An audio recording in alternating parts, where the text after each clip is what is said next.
Hello and welcome to Them's Writin Words, a podcast discussing selected fanfictions from the world of pastel horse literature. My name is Scribbler, and after a rather large absence, I will be your moderator today. But our actual moderator is missing in action. Aww. Rip narrator. Need moderator. Joining me for this discussion, we have Clever Hooves. Howdy. Illya Leonov. Hello, everyone. Niall of the Nine. Yeah. And Vladdy Voices. What's good, bruh? What the fuck, Vladdy? What the fuck? That's just completely thrown 10 me out of off 10. my groove. What Best the intro. fuck? Best intro, Vladdy. Whatever I was expecting you to say, that was not it. Yeah, bro. All of you can stop with the bruh things now, okay? Oh. Okay, Look, bruh. Vladdy has just I been would pining rather for this have for so I was going to long. say I would rather have the tree puns than bruh. Because the tree puns, at least, require some amount of intelligence to think up. Okay. Not that I'm calling you unintelligent, Vladdy, but... Moving on. It's okay. You're digging a hole here, bro. I'll kick you. You made the mistake of picking this story. We don't actually need you right now because I'm here, which will become very relevant to everybody when we say what story it is. Mm-hmm. Dude, don't harsh our vibes like that, bruh. So today we're looking at the fanfic Killing All the Right Ponies by me, as chosen by Clever. Aha! The synopsis reads... I heard you two mention the sickness. Nasty business, that. Applejack set her jaw. Yeah, it is. A lot of good ponies who did nothing wrong, suffering from it. Good? Seriously? Those degenerate cult cuddlers? Spoiled Rich chuckled. Well, as far as I'm concerned, it has only one thing going for it. It's killing all the right ponies. An Apple family member makes angry demands of Princess Twilight in the middle of a personal crisis. The story was published on the 29th of June 2021 and clocks in at 15,483 words. Right, okay, so as with all fics, this is going to be an odd one. Like, we're gonna try and do this podcast as close to normalcy as possible. The closest we've had to this before was when Illya picked his own fic, and when, I can't remember who it was, I think it might actually have been Lost, picked Mag's fic. Yes. It's a very odd situation when the author is in the chat. This is an especially odd situation because I have to run the chat and it's my story. So it's very odd. Just putting it out there, this is odd. Prepare to be Understandable. roasted. So like, I can't have an opinion on certain things like tags. Do we believe they're accurate? Well, I fucking came up with them, so of course I do. But the rest of you, romance, drama, and tragedy, do you believe that those tags are accurate, Vladdy? Yes, I cried ugly tears. Oh, shit, alright. Niall? Yeah, I believe they all fit. Illya? Seemed to be a relatively accurate representation. And Clever? Yeah, I don't know what else you'd call it. Yeah. Real world metaphor? I don't know. This is a very allegorical story. Yes. I think it goes a bit beyond allegory. It goes right into reference. In some cases, yeah. I mean, the bloody title for one thing, but we'll get into that. So for now, we're going to have a spoiler-free summary of the story, courtesy of Clever, and then you will all give, because again, my opinion is very weird because it's my story. I will have all of you give your opinions, and also I would like you to be like brutally honest. Like, don't be nice just because I'm here, and because I'll kick you out if you're not. You know, just pretend I'm not here. Yes, ma'am. Sorry, ma'am. Sorry. Yes, Scribbler, ma'am. No, I'd like to think you all know me well enough by now that I can take criticism. So, yeah. Clever, the description, and then you'll all give your opinions. The spoiler-free summary of Killing All the Right Ponies. Foremost, Killing All the Right Ponies explores attitudes and circumstances that were common in the late 80s and early 90s during the AIDS epidemic by using MLP characters and PIV, which stands for Pony Immunovirus and nothing else, as an allegory. Fuck's sake! Right, just gonna interrupt for a second.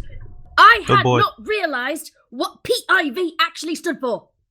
I literally just ponified HIV and did not realise it's a porn category for penis in vagina. The funny part was, I let her read the spoiler-free summary that I come up with, And she's like, you do know the PIV is penis and vagina. And I was like, I'm using what you put in the story. I was much more innocent in 2018 when I wrote that, clearly. I was today years old when I learned that. Same. I didn't Sadly, know I that was was a tag that you had to look for. Not look for, that's the one that pops up immediately you open Pornhub. Oh, Which yes. is why, when Clever showed me the summary, and I'm like, oh god, please don't use that. Oh god, I used that. Oh no! And that has been sitting in my fanfiction profile for how many years now, with me blissfully unaware until this bloody podcast. So, yay for making me aware that I am apparently filthier minded than even I realised. Uh-huh. In a gay male fic, of all things. Right? Yeah, the irony.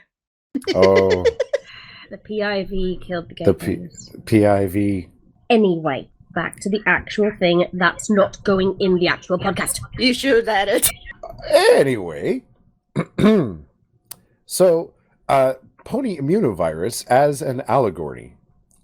Braeburns in Ponyville trying to advocate for a personal... Sorry, pardon me. Braeburns in Ponyville trying to advocate for very personal social justice. Focusing on Braeburn, Applejack, and a new pony OC, the big themes in this fic are love, acceptance, injustice, responsibility, and forgiveness. Scribbler deftly weaves this story together in a non-linear fashion, allowing for the climax of the story to be reached closer to the end of the actual story, while providing pertinent flashbacks that fill in the plot or context for the reader. Heart-wrenching yet filled with loving, lovely moments, this fic manages to tackle a very complex and emotional issue with grace, as well as calculated visceral outrage and hurt placed surgically in this fic. Thoughtful and provoking, the story is of interest to anyone wishing to... Oh, I can't write. Thoughtful and provoking, this story is of interest to anyone who likes catharsis, or those wishing to provide a starting point in discussing the AIDS epidemic with folks who didn't necessarily live then, or who were very shielded. There, I managed to get through it. I knew I needed to write that down ahead of time, because I wasn't going to be able to come up with half my thoughts on the spot. Right, so overall opinions then. So, well, to be honest, Clever, later on there is a point saying, like, what inspired you to suggest it for TWW, so I'll end with you on this, okay? Ooh, So, Illya, what were your thoughts on this? Very difficult to read. Was that because of the non-linear narrative or the subject matter? Not really the subject, but no. It's just I couldn't ever tell where I was. Maybe my brain's just not as nimble as it might be, but I got lost in the temporal displacements quite often, and there were other things. We'll get into it, but it was a good story. It had a lot of good points and a lot of good characterizations and things, but the temporal displacement really caused me problems reading it. No, perfectly legitimate criticism. It's not for everyone.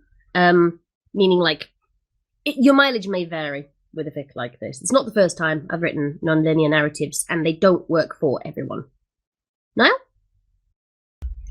Yeah, I kind of agree with Illya. It was a really great story, very emotional. You hit the high points really well. I think the one thing that would help it is some of the flashbacks are too short or they don't have enough information. I think the jumping around is fine, but if you went back and restructured some areas where you had maybe like 2 flashbacks and you combine them into one and made it a little bit more cohesive, I think it would be a little easier to follow. I really did like the jumping around, but there were 2 or 3 of them where you don't get enough information in that one little section to kind of connect it in. But overall, really enjoyed it. It's beautifully written. I just think the structure needs a little bit of work. But I think it would be easy, just shifting a couple things in order even, and it would make it work a little bit better. But really enjoyed it. It was very fun to read. Thank you. One of the things I often find because I wrote this fic over 4 years, it's entirely possible I got too close to it at the time, and I couldn't see things like that because to my brain that came up with them, it made perfect sense, but wouldn't to everyone else. So, yeah, very legitimate criticism. Vladdy? Yeah, so kind of the same. I really loved the story, characterization, everything was great. It, like I said before, it got me to ugly cry and care about everyone in there.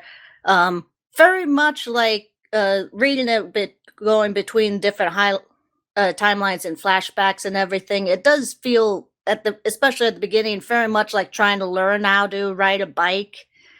And then kind of get a little bit more stable by the end of it and kind of figure out how it's going. Maybe some other parts that could have been put together better. And I think by the end, I was kind of getting a little like worn out of back and forth, just because like by then I kind of figured it out, but I was still being kind of tagged along. But again, it was still a really great story, and actually helped me learn a lot about the different stuff going on, because I'm kind of just ignorant, didn't know any of that. So it was very good learning and story and everything. I mean, I don't actually know how old you are, but like, I'm assuming you were born significantly after the AIDS crisis. Yeah. So it's not a thing that gets talked about a lot. There was a period in 2018 where there were like several shows that came out about it, but it's not commonly talked about, to put it that way. And clever. Yeah, well, I obviously liked it enough that I wanted to pick it. And I think the criticisms are valid. They've been raised. I think that that's the biggest criticism of it, is that nonlinear can be tough to follow, and if you're not used to the beats that are being put down, it's a lot of work on behalf of the reader to kind of try and piece it together. I almost feel like when you wrote this, that this was very much a visual movie in your head that you were kind of constructing, just the way that there would be certain beats that you would try and put here or there. And I agree with the criticism that a few things could have been shuffled around, or in some cases, some of the smaller ones, it's like, well, did that need to be there? I mean, every beat is lovely, and no artist or creator wants to lose something that they've made, but there are some times where the path of the story doesn't necessarily require all beats. So as far as not every note is needed in a symphony. Yes, not necessarily. And it's not that I didn't appreciate every single one that was there. I think for the benefit of someone accessing this story and being able to follow it, that there were things that could be done to increase its accessibility. Now, that said, I felt that the characterization was on, with the exception of we've never seen Braeburn like this before, and for good reason, because Braeburn, as far as we know, has never experienced anything quite like this before this story. So he's a comedy character in the show. Yes, and so we get to see a very serious Braeburn here, and I was all for it, and I really liked it, and maybe because that character is quite close to my heart, I was very attached to the story to begin with, and as having lived in a time where the AIDS epidemic was a thing, I felt that the story represented something very important, especially for people who weren't around for that time, and to understand the treatment of different people at that time. And I felt that the allegory, that was here was very accessible. And I really felt that was important to anyone reading the story. And I don't know if I get into this here or later, but that was part of why I picked the fic. Well, that was actually the thing I was going to ask you next. Was I've moved around the schedule a little bit, so a word from the pickup. What inspired Clever to suggest it for them's Writin Words, given our very checkered history of tearing things to pieces sometimes? This story needs as much amplification as we can give it. I know I'm a beta reader, so I'm like super biased and conflicted, or whatever incriminating thing you want to put at me. You're biased. Well, you know what? I didn't, honestly, I mean, I could have torn it to shreds as a beta reader. I didn't have to like it as a beta reader, but I loved it. And I think it's got a fantastic message, or at least a fantastic story that's probably, I shouldn't say probably, it's a story that is not new, but is not talked about. And it's a story that people who had to live through and it's not often shared. And I think for that reason, just to educate people about the AIDS epidemic and to educate, the effects of that and how people were treated and that these people were people, I think that deserves a spotlight. And I want to promote this through whatever medium I can, because I think it's a fantastic work. And it's one that I want to eventually turn into a fic reading at some point. And I know that you have your concerns, that if it's difficult to follow in a written format, that how are we going to get it? And Lost and I are convinced that it can be done. So I at some point before I shuffle off this mortal coil, I will make sure that this gets into being a reading, and a good one at that. I remain to be convinced it can actually be adapted. I wholly believe there are some fictions that cannot work in audio format, and I'm halfway to being convinced that this is one of them. But we're convinced otherwise, so we'll see who wins. If it's possible, I'll be happy to prove wrong, but I will not be upset, and I will not be offended if you do give up on it because it is unadaptable. I have some thoughts about why it reads like it does. Go on then, Illya. It read like something that was so well known in your heart that everything about the story seemed obvious to you, so that you could just toss out little impressionistic glimpses of it and concentrate on those things. And in your head, it really made a lot of sense that way, as though there were a cultural phenomenon that we all know. Like in the 60s, everybody knew everything about the moon landings, let's say. Everybody knew everything about the space program leading up to the moon landings and what happened and all that. They probably don't so much today, but they did then. In those days, you could have written a story about going to the moon like this, with little bits here and there, bits of the astronauts' past in there and thrown in. And everybody would have had a sort of a cultural zeitgeist that would allow them to appreciate it. In this case, I think it was just so personal to you that it would be difficult from your position to determine which vignettes would work for a general audience. And that's sort of the way it came across to me. I'd never thought about that before, but yeah, that does seem right. Niall? Thank you, Illya. Like, that had been scratching at the back of my brain since I read it for the second time. I agree completely. It's written in a way where I think, I was born right during and grew up after this, and I had heard about the AIDS epidemic, but didn't really know much. I've seen a documentary or two, but it's not a lived experience for me. And the way this is talked about, and definitely some of the terms that are used and the way that you couch parts of the fic, I feel like if you grew up during the time or you experienced it, you would totally get it. Like, I think it would just come right to you, and you would anticipate and know it. And a lot of the terms are there. And I didn't know how to express that before Illya brought it up. It's like walking into a piece of work from a genre that you're not used to. It's like the first time I walked into like Warhammer 40K lore, or the first time I walked into Final Fantasy VII lore. I knew about it, but I hadn't experienced it, and I didn't really know the ins and outs of it. So I could read the words and identify like, oh, okay, I get the gist of this, but I didn't get the soul of what was there until I read it a few times and really got into it. And that, I think, is what this fic does really well. If you grew up with the pain, the suffering, the confusion, and the hurt of this time, and how horrible it was for the people that had to go through being other and being treated like less than human, and being treated as if they had a sinful disease, this captures that really, really, really well. But if you weren't there, or you didn't have a very close knowledge of that, it feels, I think, a little bit disjointed, because it is so emotionally charged, and it takes a little bit to get used to it.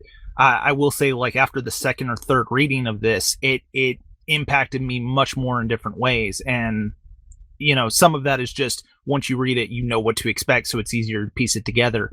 But there are all these little nuances inside of the fic, especially like when Braeburn is advocating. There are, I think, 3 different scenes. He goes to Twilight, he goes through the magisterium or the oligarchy to try and get the law changed, and then he ends up like Twilight has to go to Celestia.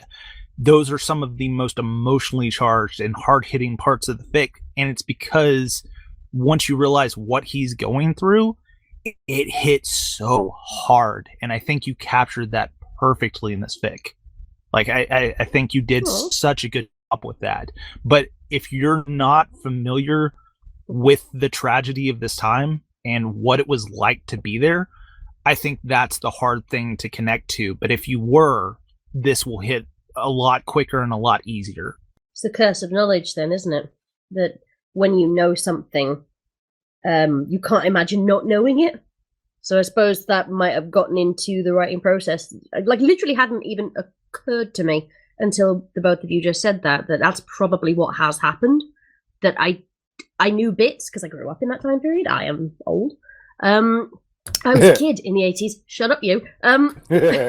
Look, I'm aware that I might actually be the 3rd or 4th oldest in the chat today, which makes me one of the youngest here, which is a fucking weird experience online because that's not traditionally how it goes. But yeah, I grew up in the 80s, and in the late 80s and early 90s especially. This was really, really prevalent. Like, I have a very clear memory of Freddie Mercury dying, and like seeing this on television and the conversations that went around it, and I did not understand them because I was a kid, but it sparked conversations that, like, I remember now with the clarity of hindsight. But because I was so entrenched in things then, it's entirely possible that I've just assumed it's common knowledge when it's not. It's more idiosyncratic, which had not occurred to me until now. Oh, thank you for that. Well, it's not only that. We have to figure out from the beginning of the story which characters plug in at which part of the story. Like, who's the offended party? Who's the person who's the conservative? Who's the person in the middle, like Twilight? What is Celestia's role? These are things that they're not obvious because on the television show on TV, there's no PIV, there's no ponies dying of it or anything. So it's all totally contained within this story. It took me a while to figure out that Braeburn was the guy who was hung up on Crescent. I was thinking it was Big Mac at first because there was a lot of pronouns being used that I didn't understand the references. Who is the he? Who is him? And this happened to me a lot. I will say that was actually intentional in the first part of the fic. Okay, I wanted to confuse the reader a bit. Very good. You managed. But yeah, I think that not only was the subject matter dear and dear to your heart, but the story was in your head with these characters playing these roles, and the rest of us had to sort of discover that as we run along. I'm still not certain. Maybe I need to read it a couple more times. What the role of Pinkie Pie and Dash and the cakes were in it. It's a little confusing. Having looked over Clever's more thorough rundown of the plot summary, I think that will be explained a bit more in that. Okay. It's not the best constructed fic in the world because I wrote it over the course of 4 years, and like I said, I think I got too close to it by the end and couldn't see its massive flaws. But I'm happy to have them. Massive. There are massive flaws with this story. Like, I can see them now with the clarity of hindsight that we first were going to discuss this fic last July. It's now January, and the last time I read it was last July. And now I'm looking back at it and just going, oh, that's wrong. Oh, if I did that, I do that different now. It's the same with any writer. And I've just punched my microphone, sorry. You don't have to be that angry. It wasn't that bad. It was very good. Right. So, brief highlighting of later points then. In fact, you know what? Do we really need that? We've already covered that. Oh, shit. Right. So the next one is word from the author. What inspired Scribbler to write this? Why did it take so long to write? Well, to be honest, Illya and Niall kind of covered this. It was something that was near and dear to my heart. That I started writing this in 2018, inspired by I had, at that point, just moved back from Australia, where I had lived for the better part of 6 months. Like, the less said about that time of my life, the better, but I'd just moved back to the UK and was unemployed. And therefore, my only income was online, and I worked 18-hour days making content online. And when I'm editing, because yay ADHD, I can't work without some noise going on, so video or podcast or something like that. So I'm working on online content and had just this litany of videos playing in the background. And one of them that came up was by a creator called Matt Baum, who, link in the doobly-doo, and I linked this in the fic itself as well. And he just generates, he creates videos that are about queer content from a gay male point of view. And he looks back on celebrities and shows and movies and phenomena from LGBTQ plus history. And I wasn't properly listening. It was background noise. And then I heard this line from a laugh track and realized that's Golden Girls. And Golden Girls was one of my favorite shows growing up. I started to tune in on what he was saying, and the next video played, and the next video played. And soon I was listening in on these shows I'd never heard of as a kid, but I was also learning more about this time period that was chiming stuff in my memory. And it was putting these experiences I'd had as a child into a new context that I could understand better as an adult. And it occurred to me, I am re-understanding my own childhood because of someone showing it to me through fictional media, and the way that you can use fictional media to tell stories that also are meaningful. Like, it's the very special episode kind of thing. But that same year, I think it was that same year, a show came out in the UK. Oh gosh, I've genuinely forgotten what it's called. That was a... One second, I'm just gonna look it up because I legit have forgotten my own fucking notes. It's good to have fucking notes. I require I keep those too, but we don't talk about them. Oh. Oh my. You say that like you don't all know that I have written lemon fics in the past. Lemon? Oh? Old-fashioned fandom term for sex fics, like porn without plot. Oh. I was not aware you wrote that. Yeah, Oh, God, I was like, of that as well. I was like 21. That is exactly what it sounds like a virgin 21-year-old would write.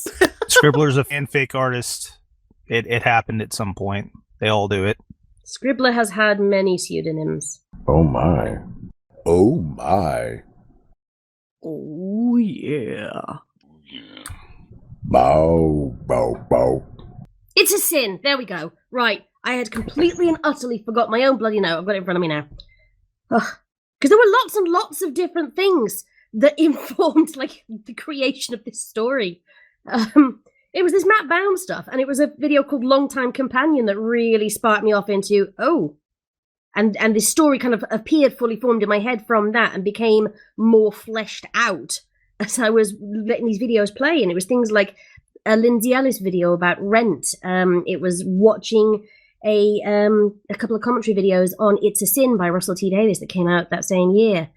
It was an episode of Designing Women. It was part of Golden Girls. There were lots and lots of things, media from the time and media about that time, and the different ways that you can tell stories from that. And I realized how lacking in knowledge I was about this time period, and went off and did some research, and the story popped into my head from there. And I wrote it in fits and starts over the course of 4 years, because it's fucking hard to write about without constantly losing your nerve and going, you know what? I am a cis bi white woman in 2022. I probably shouldn't be writing this kind of thing. So yeah, that's what inspired the writing of this one, and why it took so long. It didn't help that COVID happened in the middle of it, and I lost my nerve of releasing a story about ponies dying in an epidemic and when there's a pandemic going on. No, I mean, it's topical. Maybe not in the way I wanted it to be. Well, if it generates controversy, then that just means more people are going to read it. I have had an experience with generating controversy with fanfiction before, and was not in a hurry to to repeat that. There was Oh? a story I wrote back in 2015 and released in 2017 called The Point of No Return that was about domestic abuse. And that went down like a lead balloon. Holy shit. Didn't we record that? Oh no. We did. It's on my channel. Oh, yeah. Yeah. Great story. And I like that story. I like that story better than this story, to be honest. But yeah, like I said, lead balloon. There are some comments on that story that generated actual slanging matches in the comment section. And yeah, lots of victim blaming, and I was just not in a hurry to repeat that experience with this one. Oh my. Oh my god. I don't recall that. I guess I didn't read comments. Don't read the comment section. I think that's like a rule, isn't it? Don't read the comments. Well, I don't know when it's your own comments. Anyway, shall we move on to spoilers? Yeah. Spoilers from here on in. Although I don't know how spoilery we've been so far. We're going to have a more thorough plot summary courtesy of Clever. Spoilers ahead summary. So if you don't want any spoilers, now's the time to turn off this podcast, read the story, and come back. Explaining the Or don't plot- come back, as the case may be. Well, you better come back. You must come back, or else. All right. Braeburn's gay. So are Pinkie Pie and Rainbow Dash, but that's not important right now. His lover partner, Crescent, develops PIV, essentially HIV, but is only dangerous to male unicorns and Pegasi, who spend an inordinate amount of times with male pony infected. Most likely an earth pony, because the magic makes a more magically inclined pony's immune system not work. The fic explores both Braeburn and Crescent's youth, rejection by members of their respective families, acceptance by others, including a great aunt who helps them move to a new settlement of Appaloosa with her to make a fresh start away from all the drama, finding each other, settling down, and their hopes to build their perfect life together. Sadly, they still experience prejudice, and Crescent falls ill with PIV. After a short battle, during which they move to Manhattan for experimental treatment, Crescent loses. Before he dies, Crescent's estranged folks come to Manhattan to be with him, but shut out Braeburn from being with him during his last moments, despite Braeburn promising Crescent that he would be there. Crescent's family claim the legality of next of kin and take all of Crescent's possessions from Braeburn, including Crescent's remains, and completely erase all evidence of Crescent's life as a gay pony from the face of Equestria. Braeburn is not in the obituary, not allowed to attend the funeral, and prevented from retaining even sentimental items to remind him of the pony he intended to spend the rest of his life with. Braeburn is left alone without any apparent recourse. All of these slings and arrows of outrageous fortune are enforceable due to the existence of an ancient legislation that Celestia had enacted centuries ago, the Procreate Matrimonial Act. This legislation forbade the marriage of ponies who couldn't bear foals. Although not intended to be a tool of prejudice, we see in the story that it clearly has become one. After Crescent dies, Braeburn doesn't want any pony ever to feel the pain he feels, so he begins his journey to Ponyville to talk to the princess he knows personally, Twilight. After bitching Twilight out and ripping her a new one for being an ineffectual figurehead, he leaves. Twilight is shook and teleports to bitch out Celestia for keeping the stupid law and being an ineffective figurehead. I should note that I'm doing this particular summary in a linear fashion, just to point that out. Walking through Ponyville, trying to talk things out, Applejack and Braeburn accidentally say incriminating things near enough to Pony Karen Supreme, Spoiled Rich. Spoiled Rich Karen's harder than any Pony Karen has Karen before, essentially calling Braeburn a degenerate, diseased pedophile and insinuating that Crescent deserved to die. Braeburn had already been walking away, but Pony Karen couldn't resist getting her jollies by tormenting sad Apple Pony. Bray was already plenty upset. This sends him over, and he attempts to buck Spoiled Rich with all his might, but ends up hitting Applejack, who jumped in front of Spoiled Rich when she sees what is happening. Bray stays with AJ, and as she rouses, he bolts for Sugar Cube Corner, where Pinky's pinky sense knows that she'll be having company of a pony who needs cheering up. Braeburn has a small breakdown and some Pinky time, while AJ, picked up by Filthy Rich. I did not write this sentence well. Braeburn had a small breakdown. She's picked up literally off the ground, not picked Yes. up as in, want to go home. Yeah, no, and it's a small breakdown in Picky time while AJ gets picked up by Filthy Rich, but not like, hey, what you doing? More of a, oh, she's on the ground, pick her up. Mr. Rich apologizes for Carrie Pony and says that all the apples are good ponies in his opinion. AJ is barely able to stand and gets helped around the back of the kitchen of Sugar Cube Quarter to receive first aid from Mrs. Cake. Braeburn leaves before AJ can speak to him. Blaming himself for ruining everything, he tries to take the train back to Appaloosa. AJ ends up at home and gets patched up by Big Mac, who listens to the whole story. Big Mac heads to the train station and brings Braeburn back to Sweet Apple Acres, where the power of family love and acceptance help him begin to heal. Meanwhile, Celestia, having received a metaphoric bitch slap from Twilight, is poring over her books regarding the antiquated law that is the center of this. She talks it over with Luna, and they have a bonding moment. The story ends with some important background pieces for those reading the story who weren't alive during the 80s or 90s, as well as links to the piece that gave the story its title. There we go. That's the spoiler-filled summary. Whoa, I really could have used this before I read the story. That would have been helpful. I just realised that, like, so are Pinky and Rainbow Dash, but that's not relevant to later, and then they were never mentioned again. Yeah. Yeah, they are a side romance that's just supposed to show a bit more positive representation. Which they kind of wrote themselves, because I am not a Pinky Dash shipper, but they just kind of went, no, we are a couple in this fic. And they wrote their own scenes. Well, they did all right for the parts they were in. Okay, so thank you for that spoilery summary. We're on to characterization. Do we feel it's accurate? There's a range of characters to talk about in here, but the main ones are Applejack and Braeburn. To begin with, do we feel that the characterization is accurate for Applejack, being the canon character that we have seen the most in in canon? Wow! That was a Freudian slip. I'd say. Yeah, I'm going to say that sentence again. Being the character we have seen the most in canon, we know whether or not she's on point. So we'll start with Clever.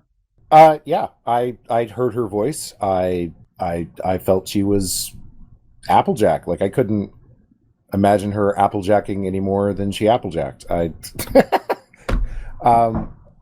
sounds rude. Yeah, well, I don't know. She was great. I loved her characterization when she's talking and biting her tongue really hard with Spoiled Rich. I felt that there were moments where I thought she might haul off and buck her, but I felt that you wrote that scene very well in that we still had a glimpse into her mind where she was doing everything she could to hold it together. And so we knew that Braeburn wouldn't be able to hold against this onslaught because he was, again, another layer closer to the whole thing, right? So she was very well written. And her stubbornness, her sense of understanding and family, all of it was there. And that you picked the right constellation of characters to tell the story that you picked, if that makes any sense. Because it makes sense that she is this pillar for Braeburn, or this activist on behalf of Braeburn as well. Illya? Yeah, Applejack was very well written. In the beginning, I felt like she was a little too angry. I didn't understand when we first started seeing her. She was like, she had this seething anger in her for some reason. Later on, we found out why that was, and it made a lot of sense, and it seemed to be on par with her characterization. But at first, it was a little confusing. Niall? Agreed. I think all around it hits all the strong points with her. Family's important. She's going to stick by them. We've seen multiple times in the show where she'll get angry on others' behalf or stand up when she feels like something is wrong. And she is usually, like the peacemaker too, because there's multiple times in the piece where she's trying to get Braeburn to walk away. Don't give in to Spoiled Rich. Don't give them the reaction they want. But yeah, I felt like she was really well characterized in this piece. Vladdy? Very on par with the show. Very level-headed, even with her anger building from all the injustice going on. Very family-focused, and very, very good character to use for the story. How about Braeburn? I'm going to go backwards on this one. So, Vladdy, what do you think of Braeburn's characterization? can't really say show accurate because he's always done like in a joking sense, but considering, well, one, how the rest of the family acts and also the situation he's in, I'd say it's a pretty real good representation of what someone in his situation would be like. It's really hard thing to depict, especially with something so real in such a cartoony, silly show, but I think he did that well. Niall? Yeah, agreed. It's from the show, he's always, like you said, kind of a comic relief and whatnot, but I think in a way that lends well to this piece, because he goes through a lot. Like, it starts from his childhood. Like, I don't know if this was brought up in the synopsis, but one of the flashbacks is he was kicked out of the house when he was a teenager by his parents when they found out he was gay. And then he goes to live with his aunt. And it doesn't really get better from there other than, finding his special sun pony that dies. But, there's a point where he loses his job, or almost loses his job over the fact that they find out he's gay. And the mayor of the town in Appaloosa is like, well, I don't want gays on my police force. You're fired. And, it's he goes through a lot, but I think his happy positivity of the show lends well to the fact that he deals with an insurmountable number of obstacles and heartache through this series with very few people backing him up. So I think his character lent well, even if it wasn't intended. Oh no, it was. I'm really happy that you picked up on that because that was absolutely intentional. Illya? I think what I would say about Braeburn is he works well as a character. He's very consistent. It makes a lot of sense the way he acts.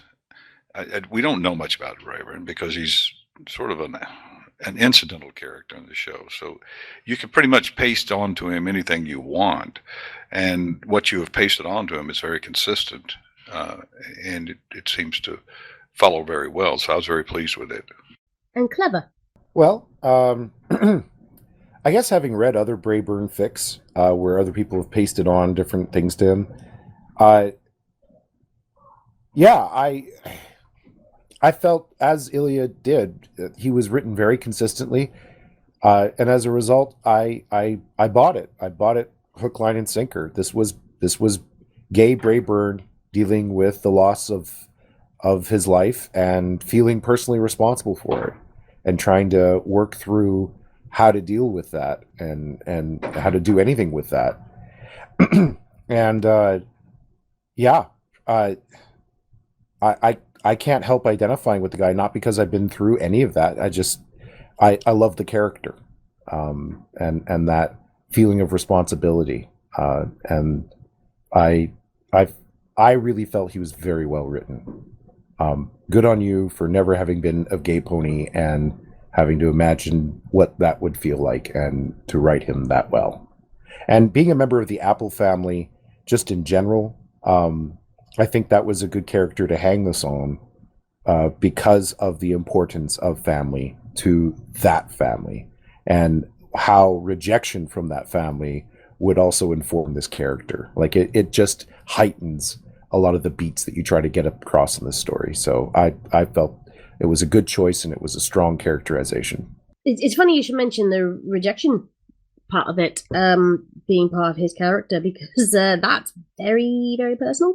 I was not thrown out for being gay, but I do know people who have been. And my own parents seemed very accepting when I first came out to them, but I did not come out until I was in my 30s. And since then, they have very much rewound time in their heads and like to pretend that whole thing never happened. To the point where when I correct them, I do in fact get asked to leave because it spoils their worldview. So yeah, some of that was a bit raw at point of writing. And I do mean very raw because it had just happened. So I'm glad that it came through. Because, yeah, I think it's that curse of knowledge thing again, that stuff that was just seemed very obvious to me was perhaps not obvious to everybody else, which I am becoming increasingly aware of the more this discussion goes on.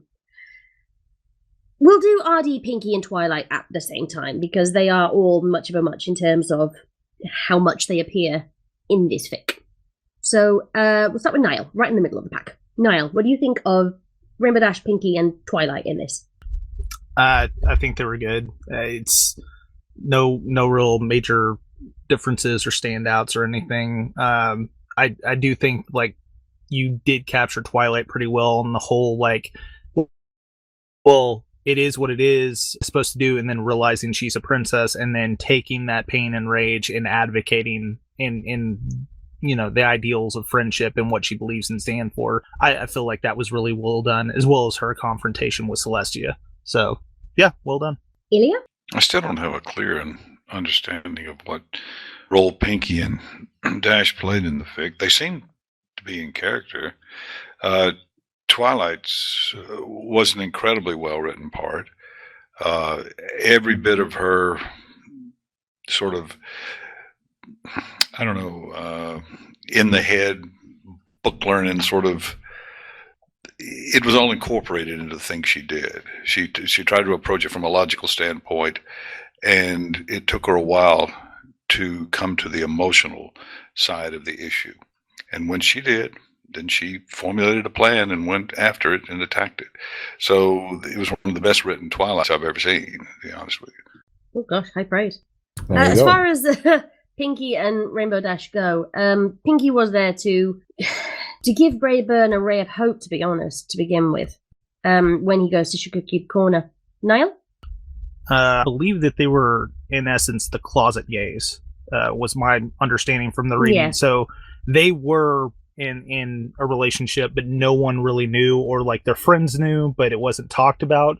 Because I know at the end of the fic, after all this has gone on, Pinky has a talk with Dash saying that she wants to go and essentially tell her parents and come out Yes. after seeing all this. And I think that that's another thing. I know this is getting a little off topic, but you touched on a lot of different things that the gay community went through during this time, and you hit a bunch of different points of view, both through Braeburn, because he goes through a lot of things that maybe one person went through or another went through, like getting kicked out, going to advocate for rights and not getting them, getting essentially erased by the family, and then also with the fear and the consternation that Dash and Pinky have of like, well, we know that this is okay and our friends are fine with it, but we're not out. And so is it worth it? Do we want to do this? Like that tone is all the way through the piece for them whenever they show up. And that's why Pinky is there to console Braeburn, because she gets it. She's just not out there taking all the the slings and stones like he is. And I think that you did a good job with that. So I'm really glad that came through, because that was exactly the point of their characters, was that they were meant to be the very quietly closeted characters. And considering that in the framework of the fic, they are both female, they can both reproduce, which means the matrimonial act doesn't actually affect them, Yep. but they're still not public and out about their relationship. And it is this quiet thing at the end where Pinky says, I'm going to go home and see my family for a bit. This whole experience has made me just want to see my family. Dash asks, shall I come too? Implicitly, like, I am your family now. And she accepts that and says, yeah, come with me. Come meet my parents. And it is meant to be this just, that they're on the level with each other so much, and they are so, they understand each other to such a degree that they get what one is asking and what one is saying without there needing to be said out loud. Which was what Braeburn and Crescent had, but lost. And it's sort of meant to be a bit of a ray of hope at the end of the story, that there is hope for a brighter future for these characters and this situation. It's just everything has to get worse before it can get better. I suppose I'm case in just so real life. used to the main six all being gay, or being shipped so much. Hey, all I'm of the not saying stories they're that not are gay written, in this. They're just not together. that I don't even think anything about them being gay as being anything special, because it's always that way. It's like, really makes more sense gay when you boys point it than out. main The six. default setting is gay, so Yeah. Well, that's the thing. that was actually something I thought about when writing. Is like, okay, so an audience might look at this and just go, so they're gay. And because that is very much the point of view in the 20s and in the 2020s is, yeah, and what? But that wasn't always the case. Niall? Yeah, and I know I'm side railing this, but one other thing that I think that was good is writing this from Braeburn's perspective instead of taking this from the main six perspective, because it also mirrors up with the crisis at the time, because the demonization was young gay men who were deviants. Yes. Like, the idea was, this is all young gay men that are the problem. This is, you know, especially the conservative side of things. This is a sinful disease that's come to, you know, hurt them for their vile actions. Like, that was the rhetoric of the time, and I think that it wouldn't have had the same impact if you had done it with the main six. And I think that that's what also gives this piece a lot of its teeth. And like I said, the fact that he goes through, like, the part that actually resonated with me the most, knowing a little bit about the actual crisis that I do, was when he's petitioning. Before he goes to Twilight, before he goes to Ponyville, he is visiting his dying lover in a hospital.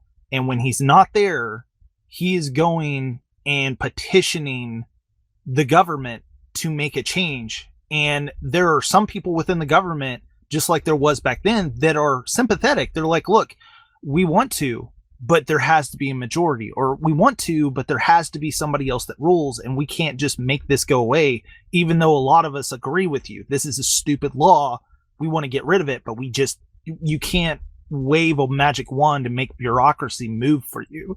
And you did a great job of that, because I have some friends that are gay that grew up during that period, and that's another place that I know a lot of this about.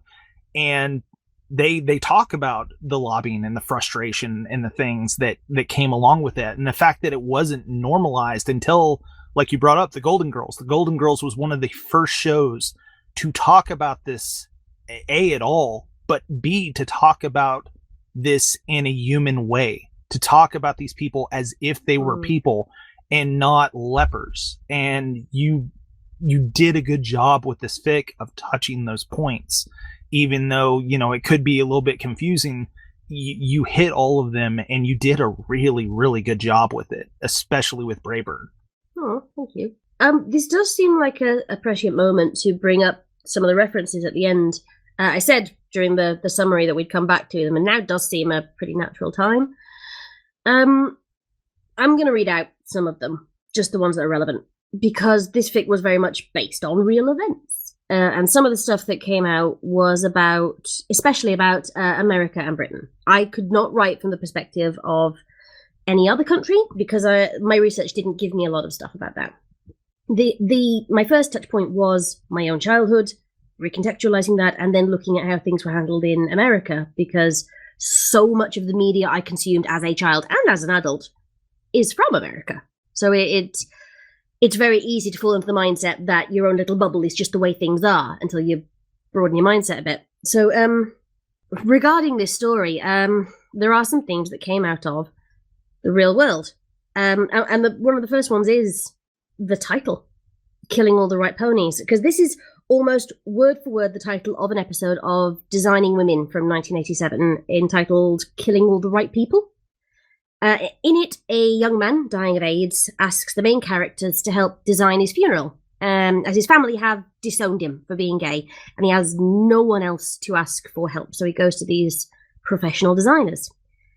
Series creator Linda Bloodworth Thomason's mother died of AIDS from a blood transfusion, and her experience with her mother's disease and the prejudice that was associated with it inspired the episode. And in a single 22-minute episode, Designing Women gave more education about AIDS to the American public than the Reagan government did in the entire epidemic. And I saw Matt Baum's video on this around the same time as I watched the Lindsay Ellis video about Rent. So I started with the title of the story and built the rest of the narrative from there. And the Reagan government was very much behind a lot of the real-world tragedy that inspired this story. One of the lines that I put in the story because I had these certain lines that I knew I wanted to include. I think I've still got the notebook that I wrote them down in. And one of them was, they just look pretty while doing as little as possible. And it's talking about the pony equivalent of the Center for Disease Control.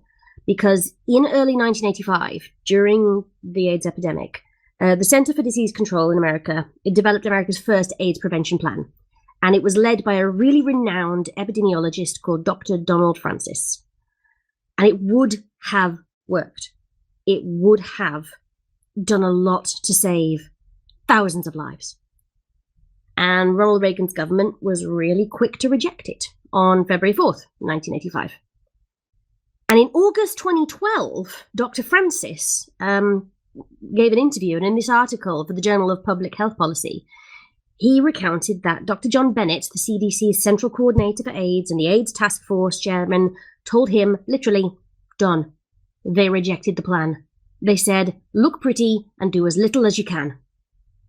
And I came across that quote in the Lindsay Ellis video about Rent, because Rent is set during the AIDS crisis in the 1980s, and it's a musical that uses AIDS as a background. And it did spur me to do more research, and this was one of the reasons this story was even written in the first place. The whole thing about Crescent, Braeburn is advocating for a large part of the story to be able to marry Crescent. And this is a conversation I've had with people who are younger than me now who don't remember a time when gay marriage wasn't legal. And that was fairly recent. When I tell people who are not aware when gay marriage became legal in the UK and in America, they're always surprised that it was that recent. I believe it was 2012 in the UK and 2015 in the US. And people are always shocked that it was within their lifetime.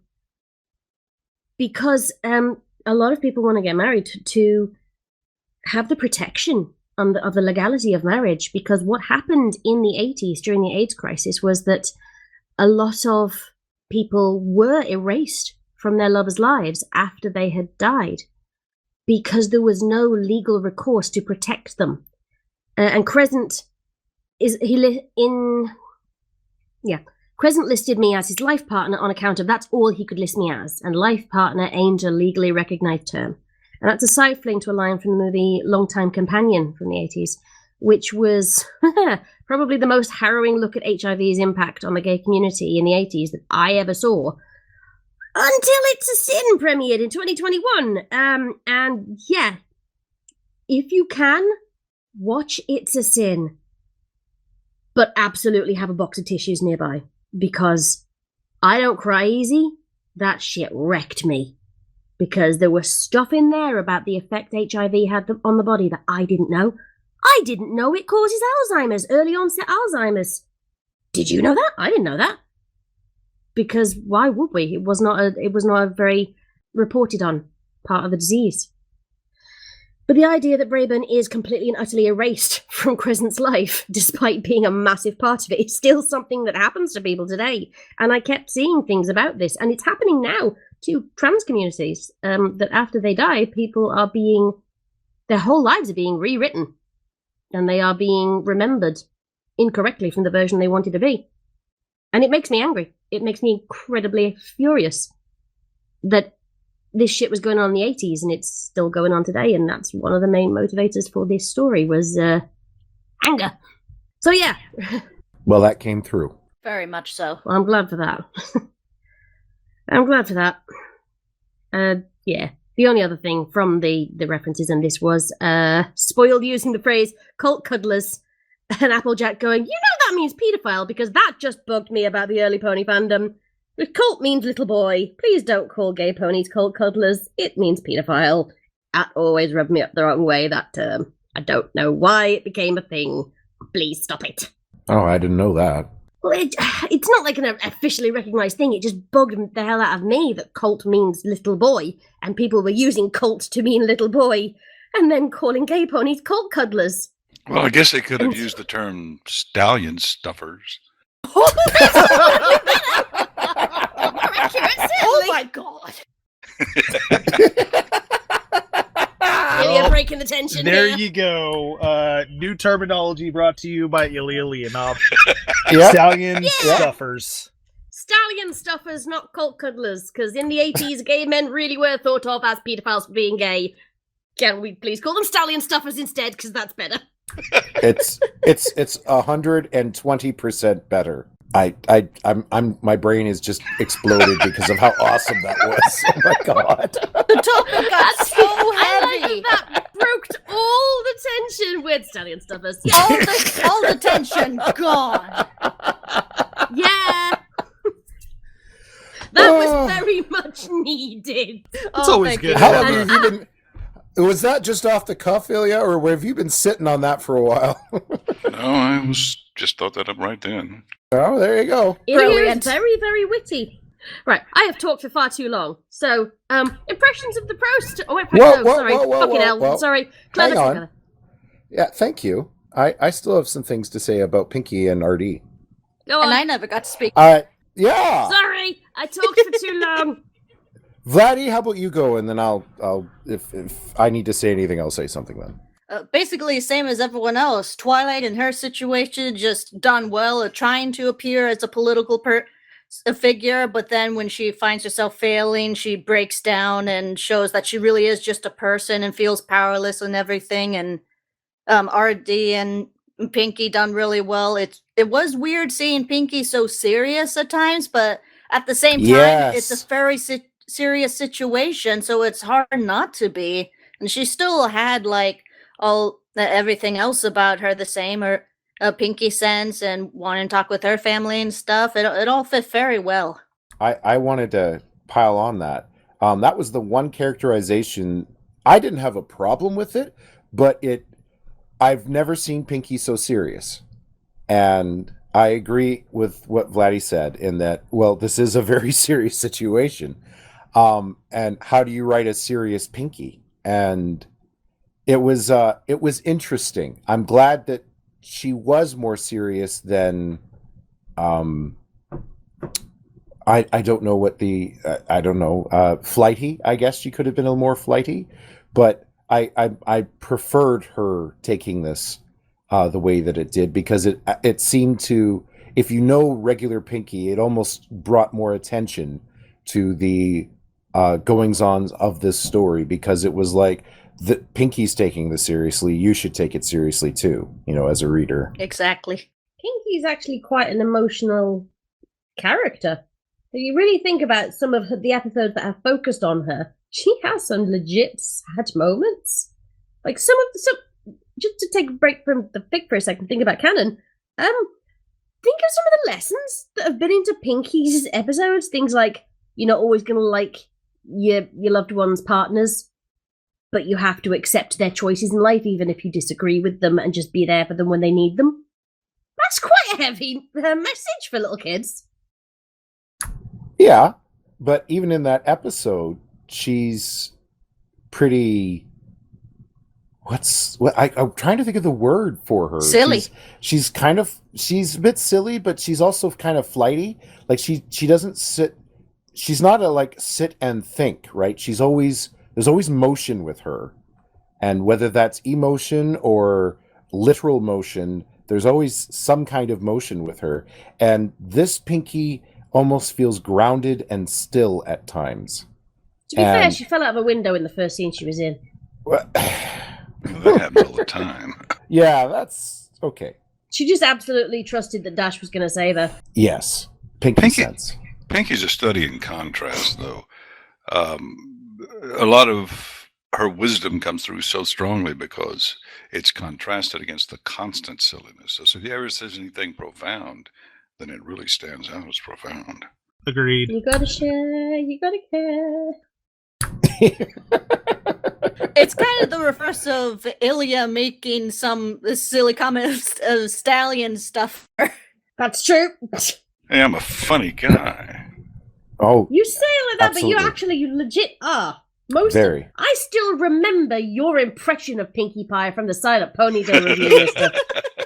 To the point where I had to recommend just that bit of the review to some people recently to send them the file to go, nah, this is legit comedy. Well, that actually physically hurt. You remember all these years later. Should we go back to characterization? Yeah. So, does anybody okay. else have anything to add? One last thing. Does anyone besides me think that possibly Applejack is the true element of loyalty? As he seems to be to me. Yeah, this has been an ongoing argument for years that AJ and RD are switched. Yeah, I agree. Yeah, that makes sense. I think so too. Yeah. I always got the feeling that that Lauren Faust wrote them in those roles, and then the characterization afterwards just went, fuck, we can't do that with these. I was like, maybe it's a commentary on those two values, that they are connected, and maybe that's why we see them shipped as much as we do. Could be. Possibly. I certainly think that some of the episodes where AJ was just brutally honest to the point of cruelty would have suited RD's personality better. Yeah. But that's a discussion for another day. Finally then, Celestia, spoiled rich, filthy rich. I will have something to say about filthy rich at the end. I want to know if anybody else picked up on why he's there. Because literally all he does is pick up Applejack off the ground, say something, and then wander away. Is he getting it from Big Mac on the side? I wouldn't be surprised. Wow, Vladdy. I thought that as soon as I saw that. I'm like, he's getting it from Big Mac. Wow. No! That says a lot about their business relationship, doesn't it? Wow. That could explain spoiled rich's, real acrid behavior about it. That was just my thoughts. Sorry. Wow. Okay. Anybody else's opinions on these cactus? Yep. Is that what he says when he comes? Yep. Oh. If you have the choice between Big Mac and spoiled, I think you're going with Big Mac no matter who you are. Ooh. Pretty much, because spoiled rich would be like fucking a melting cow pat. You know the aftercare's got to be a ton better. He'll cuddle you. He'll whisper sweet nothings. It'll be great. Big Mac's going to be great. He'll always be the big spoon. You never have to try to be the big spoon with Big Mac. The only time Big Mac would not be the big spoon is if he was with Trouble Hooves. Oh, yeah. Oh. No, Trouble Shoes, that was it. Because he's the only one I've seen who's bigger than Big Mac. Makes sense. But what a... Well, okay. Or Daybreaker. I love the fic where Daybreaker and Big Mac are shipped. Yeah, but Big Mac is gay, so... Oh, okay. I have never, ever liked Big Mac Sugar Bell. I've always fucking hated it. In ways I can't even put into words, I just really dislike it. I'd rather, anybody else, barring his family, to ship him with. Yeah, the number of fics that have him shipped with family are disturbing. I just want to put that out there to the community. Because he was one of the only named male characters for the longest time, and everybody got shipped with the main six. The male six. That's a different fic. Still, that's a disturbing amount. Ugh. Anyway. Oh, you sweet summer child, you haven't been in fandoms very long, have you? Well, no, not as a participant. This is... Oh, God, yeah. Give it time. Give it time. Give it time. Eventually, every fandom has a weird plethora of incest fics. Oy. Well, whatever. I thought that Spoiled Rich, from my little summary, Karen'd better than any Karen had ever Karen before. It was brilliant. And you didn't... Especially considering in 2018 when I wrote her, I didn't know what a Karen was. Oh, well, she was deliciously evil. I love to hate her. She was the perfect evil bitch. I can't. Oh, you want bad things to happen to her. She deserves that buck to the face. And the fact that it doesn't actually happen and Applejack takes the brunt of it, makes you feel so many things. Violence very rarely solves a situation like that. It just makes it worse in different ways. The catharsis of having her get her comeuppance would have been lovely. And I'm not suggesting that you should have done that. Not at all. I'm just saying that her character was so deliciously evil, you wanted bad things to happen to her. And I will say, the temptation was there, and there was a version of this fic where she did get something bad happening to her, but it just felt too trite. Right. And I took the scene out in the end because narratively, it felt too much like it was an idealized version of bad people have bad things happen to them, and that's not how life works. Yeah. Bad people often don't have anything bad happen to them. They may not have anything good happen to them, but they may not get any comeuppance for being bad people, just like good people may not have any rewards for being good.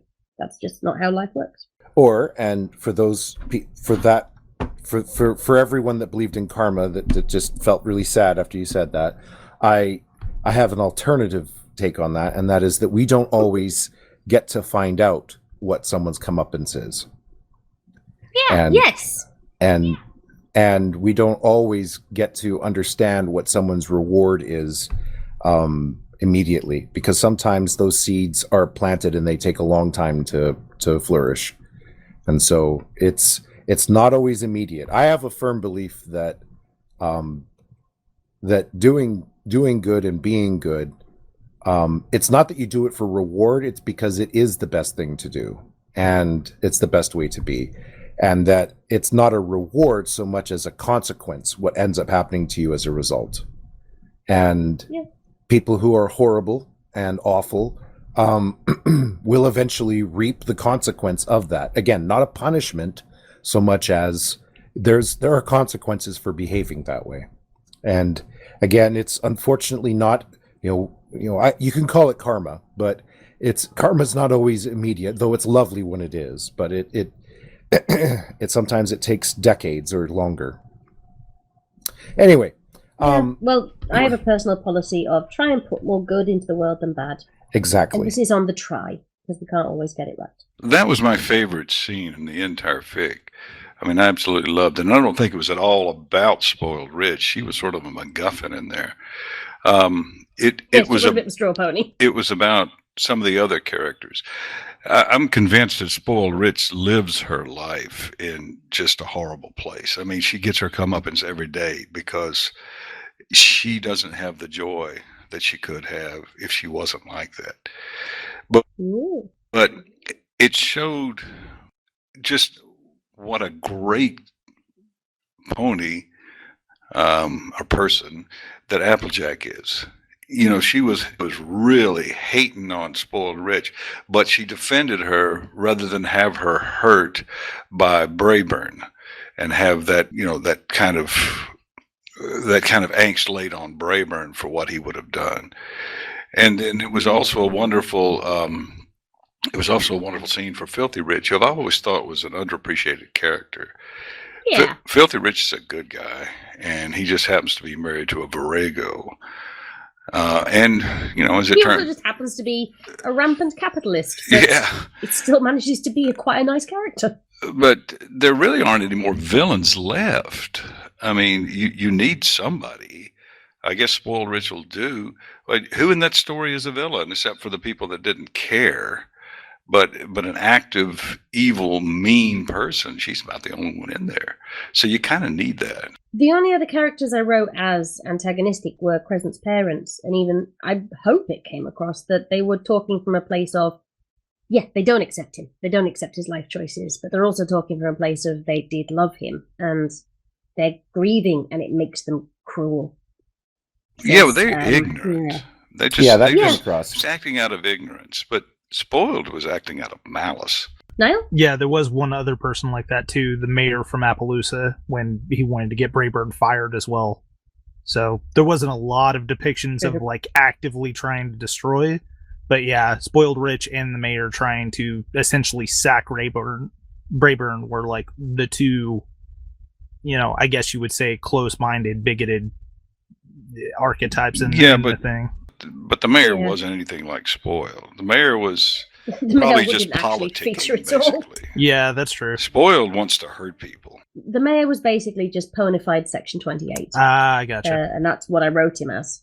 For those who don't know, Section 28 was a thing in Britain which was still in effect when I was in school as a student, which was you could not talk about being gay or any part of LGBTQ, or it would cost you your job. You were not allowed to talk about it in any kind of positive manner. And if you were found to have done so, you would be fired on the spot. Especially if you worked in education. Holy crap. If you look back, this was a thing that didn't actually go away until the 2000s. It was brought in by Thatcher's government. Yet another reason to piss on her grave. But that was an actual thing, by the way. They had to move Margaret Thatcher's grave because too many people went and peed on it. But she came out with this quote, which was, "They think they have an inalienable right to be gay," and had a whole speech about how people don't have a right to be gay and education is not the place for people to find themselves. What the fuck? That is fucking weird. Yeah, it is, because my life would have been a lot easier if I'd been allowed to figure it out when I was still in school and not when I had, a job, was already past my 20s. That was very complicated.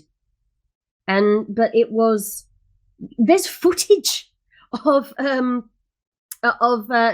enough, a group of lesbians who broke into the House of Commons and literally repelled into the House of Commons over the banisters. Like, there's footage of nice to campaign for the destruction of Section 28 because it did target mostly male teachers because of the AIDS crisis. The gay ninjas. It was lesbian ninjas into the House of Commons. Yeah. I wish people knew more about this stuff, because that was news to me when I looked it up. Well, see, and that's why this fic needs as much Sean on it as possible. I'm learning a lot here. I had no idea about that. There's no repelling ninja lesbians in the fic. That doesn't matter. It's the point that you have to talk about this. The conversation brought it up, and now I've learned more. See, and this is why you don't stomp on conversation. You allow it to be. See, I guess because this whole fic is about the erasure and how wrong that is of the erasure, that the thought of censoring this fic drove me insane. Because it was like, if someone wanted to censor this fic, it's like they were somehow manifesting the whole zeitgeist for why this was created in the first place. Like, that this came from an angry, upset. This was unfair. This was wrong. This was incorrect. And yet, if someone wanted to silence this fic, I want to spread this fic. This fic needs to be out there.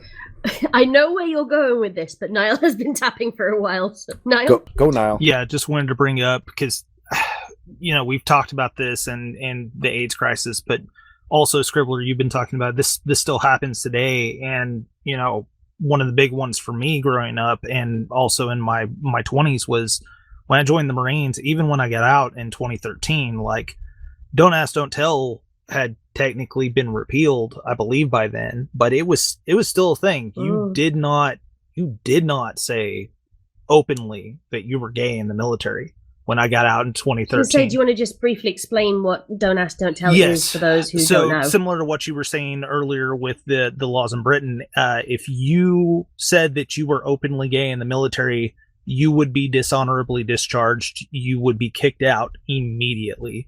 Didn't matter what your rank was, what your job was. Like, if you in any way, shape, or form showed that you were gay, or someone outed you and could prove that you were gay, you would be kicked out of the military no matter what your prior service was.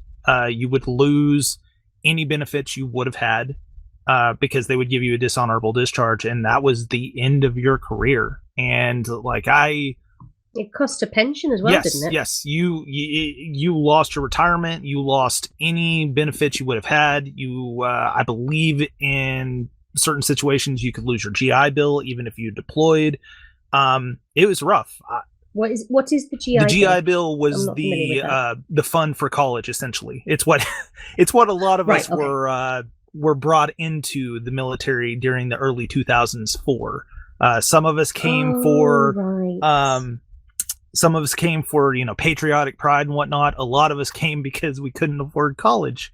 Half of it was that for me. I joined the Marines because, I came from essentially a single parent household. My mom did well. We were lower middle class, but she couldn't afford to put me through college. And that was a part of why I joined the Marines, was for that GI Bill, because it essentially would pay for college, especially after you got deployed and came back. It was on a sliding scale. But you could lose all those benefits. I actually knew two Marines while I was in that were gay, and both of them were having to hide it. Because they had known other Marines that had been gay and had been found out and had lost everything. And it could destroy your entire world because, there are certain employers that will look at that, especially if you go into like the contracting side or the military side of the industry here. And with a lot of jobs that you have in the military, there is that, like if you're a comm tech or an artillery operator or something, a lot of the time whenever you get out, you can go work for the private contractors or the people that make those systems, but they can check, what was your discharge status, what was going on. And a lot of them are prior military, and it can blacklist you just by your sexual orientation, no matter how good you were at your job, no matter what you did. And it's still a stigma today. I know people that are still in it that have that, where they're just like, yeah, it's okay and it's allowed, but it's still the thing of, if you bring it up, you can be stigmatized, you can be ostracized, you can be treated poorly. And, that's still a thing to this day. So just, I don't know, because we keep talking about this as, it was the 70s and 80s crisis, and we've made a lot of progress, but it's still a thing today. And there's still large swaths of the world that it is still illegal to be gay. You can be killed in certain countries just for being gay, just for wanting to love the person that you want to love. And that's sad, and it's terrible.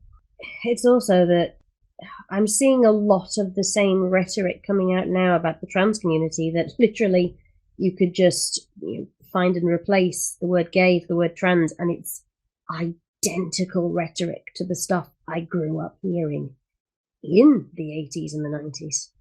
And it is so disheartening to see it happen again to another marginalized community. Yeah. Agreed. Well, and yeah, it should make people angry. People should look at that and go, what the fuck? Why is this happening again?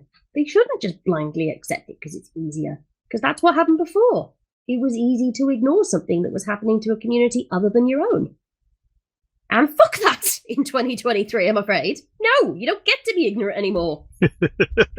Oh shit, I forgot it was 2023. If only it was that easy. Yes, 2023. I think I blinked in 2019 and suddenly I'm here. Happy New Year. Happy New Year several times over. By the way, we had a pandemic. Oh, fuck, it's still going. It's all right, though, because we got Stallion stuffers, and that made all of today worth it. Totally. Yes. I'll give you another one here. The only positive thing coming out of this entire podcast is that we now have the term Stallion stuffers. I got another one. Oh, no. Hey, boy, he's got another one. Well, I can't stop thinking about those gay ninjas coming down the house. Find this now. So now, instead of Guy Fawkes Day, we have Gay Fox Day. Oh. Wonk, wonk, wonk. Wow. Love it. I found the video that shows No. it. Would you like to see it? Yes. Of course, who wouldn't want to see gay ninjas attacking? They had better be very well Oh, coordinated. heck yeah. They also broke into the new studio, I think, as well. Oh, you got the stuffiest guys introducing it, too. I love it. And if you can find them, maybe you can hire the gay team. The gay team. Oh, this audio is so crunchy. It's great. Oh, not. She sounds a bit northern. Am I wrong on that? Where's the link? Yeah, she's very Geordie. Pandemonium in the House of Lords. Oh my goodness, I've just realised that apparently the head of security was called Black Rod. In a debate on homosexuality. Is there no video on them rappelling down? I thought there was. I remember seeing it before. They're talking about it. Perhaps I'm not just looking for the right computation of words. Was there perhaps a reconstruction? Did they? No, it was very crunchy video. It was very obviously from the time. I think a little bit of it was shown at the start in that footage, and they just cut it off before the abseiling happened. They can't keep silencing the ninja community. I thought that's what the ninja community wanted. You're probably right then. The gay team. The gay team. Da-da-da-da-da. No, but it looks like they do have the footage of when they stormed to the BBC and broke into the news, like while they were on air. I'm looking. Okay, here's a piece of information I did not realize before. Do you know what that group of abseiling lesbians called themselves? Oh, what? No. The Sexual Avengers. Yes! I did not realize that was what they called themselves. I mean, Yes. that sounds like the perfect name to put against the House of Lords. That sounds like their kryptonite. The House of Lords was attacked today by the Sexual Avengers. Hell yeah! Wow, how did I not know that was a thing till now? I knew that they'd done the abseiling. I didn't know that was their name. The evil House of Lords was attacked by the Sexual Avengers! That is beautiful. This is why Britain always makes the best villains. Oh, they do! You know, the sad thing, too, is those 3 women probably had more pussy than the entire House of Lords that day. Oh, and if for some reason you ever make a retelling or a sequel to Killing All the Right Ponies, you gotta have the Sexual Avengers equivalent. Well, the Stallion stuffers, of course. Oh my god. No, that's just the name of one of the members of the Sexual Avengers. It's Well, Stallion Stuffer. they all need superhero names, like what, Cockeye, or what just... Lesbian Ninja! Oh my goodness gracious. Right. Shall we move on from this?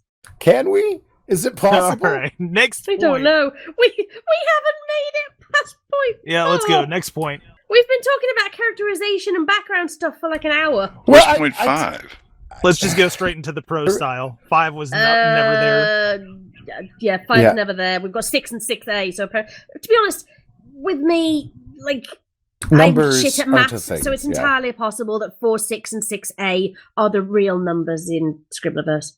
Okay, then. But anyway, yeah. Phew. So we don't The care next about point Celestia, is what I'm getting out of all that. Yeah, we don't don't care care. about Celestia. She was fine. Yeah, okay, we Illya don't care. usually has an opinion on Celestia. Illya, what do you think of Celestia in this story? I think she was maligned a bit. I don't think she would have been that stupid, Ooh. really. I mean, she's a little clueless about some things sometimes, but generally she has a pretty good overarching view of the world and what's going on. I felt like and especially Luna not knowing anything. If it was this important, you'd think they would have at least discussed it. Maybe, but there's a lot of odd laws that do get not discussed until they have to be enacted. Yeah, Niall? I was about to bring that up. I agree with Illya that I think canonically Celestia would have been more aware of this, but I think for story purposes it works well because it is the idea of you do have this minutia, and you do have, like, we have a law in the book here that you can't hunt whales in Oklahoma. Where are you ever going to hunt a whale in Oklahoma? Like, there are these old ass laws that some of them are quirky, some of them are stupid, but some of them were made so long ago and haven't been enacted and haven't been enforced, or the people in charge have never had to deal with the reality of what that enforcement looks like. Yeah. That's the thing. If you're in a position of power like that, number one, you're usually in a higher social strata. You have more money, you have more resources to you, but also you got there because you're part of the mainstream. You're part of the norm. And so you usually don't get these fringe cases unless you have people from your constituency come to you. And Celestia is very unreachable by a lot of ponies. And I'm sure that she has underneath her in her bureaucracy that even if she was approachable, they will filter out these kind of stories before they ever get to her, which is a normal thing within even our own political structures. I know that there have been people in positions of power that are like, I never knew about this and I wasn't told. And they had people underneath them that they trusted that were like, yeah, no, they don't need to hear this. This is too negative, or this isn't on our speaking points. And it's normal. So I think that worked really well. But yeah, I agree with Illya. I think Celestia as the character from the series wouldn't have been that way. And I agree that it's necessary for the story. The only thing I'll push back on with that is that in canon, Celestia often doesn't talk about massive threats to Equestria until they are there on the doorstep. Like, she doesn't mention Sombra until he's there. She doesn't mention the changelings until they've taken over. She doesn't mention anything until it's right there. And this is the first time that any of the people that, or the ponies that she talks to, have had to deal with this law. And it's very easy for bureaucracy her first waves to silence first things. waves of gay ninja ponies failed. That's why she had to fall back on Twilight. We all know that she has an entire core of gay ninja ponies. They usually put this stuff down, but she's kind of gotten a little relaxed. She's giving them more off time. They're getting a little bit, more relaxed because Twilight's around. So she just lets her, deal with the light work. It's okay. It's okay. The gay ninjas are on a vacation. This is Rainbow Dash's actual purpose in the story. She was gay ninja pony. I just forgot to write that scene. And she Pinkie is a Pie pride didn't flag in fall. herself. She was practicing repelling, is what she was doing. Yes, truly. I just totally forgot to include that scene in the final edit. Mm-hmm. There we Laddie, go. did you have something to say? Because I saw you tapping. Yeah, I could actually see Ken and Celestia being completely oblivious to this, because the whole thing was about them almost going extinct. She's like, "Oh my god, everyone, fuck!" and just panicking over that. Yeah, in blunt terms, that's what that law was about. It was like, yeah, shit. For a while there, our birth rate dropped really low, so I made it so that nobody was fucking unless they were married. So I made it so they had to get married. And then I just forgot to take away the law when they were all fucking without marriage. That's when Celestia initiated the elements of pornography. Oh my! Was one of those. Lesbian ninja was another. Oh. Non-binary finery was another one. Can't take credit for that. I did steal that one from Jim Sterling. Non-binary finery. Nice. Right, so we'll move on from that. Impressions of the prose style. Have we already covered this when we said about it's the non-linear narrative is hard to follow? Yep, we covered that part, but I don't know about anything else. Did anyone want to talk about the prose style and how the story reads? Yes. Is it trying? Well, I know it's trying to achieve a particular tone, but does anybody else pick up on what that tone was meant to be? It kind of felt a lot like kind of memories passing by, like Braeburn's mind or everyone's minds, really, as it's all going on. So I found it to be good, even though it could have maybe been done better. It'll have a little more leniency. It still did well to have when you're going through tragic things like this, memories kind of just flash by and everything, kind of the whole life flashing before your eyes thing. So I think it does that well. Illya?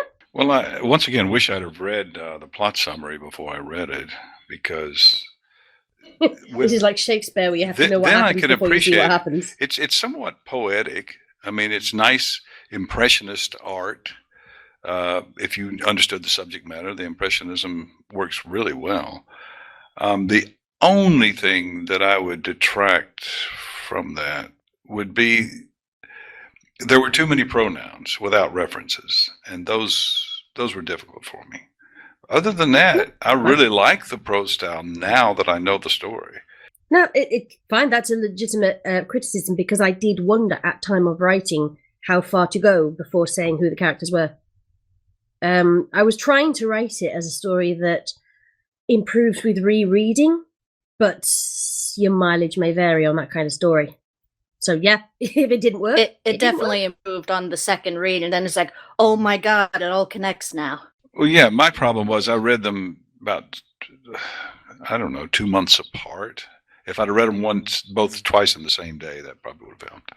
I think it's that cursed knowledge thing again, that at time of writing I was too close to the fic, and it made perfect sense to me because it had lived in my head for so long, and I probably fell into that pitfall of because it made sense to me, I assumed it would make sense to everybody else, and that's just not the case with that kind of thing. Non-linear narratives. So Illya and Niall both said it was hard to follow because of the non-linear style, but to expand on that, what are they to begin with? Do they ever work? It worked somewhat in this fic, but can they ever work? Who wants to have a go explain to our audience what a non-linear narrative is? Niall? Yes. So non-linear narrative is where you don't always begin at the beginning, so to speak, of the story. It's where you will jump around through the piece. hit at different points. It's usually confusing from the beginning of the fic every time, or whatever the piece is, because you're jump started directly into a world where you don't have context, and the context comes to you in bits and pieces.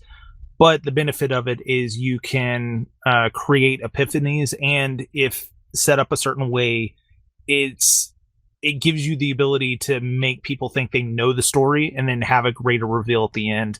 I've seen that happen sometimes in pieces, but that's my understanding of a nonlinear story. No, that's exactly it. It's a story told out of order to increase dramatic effectiveness as opposed to linear storytelling.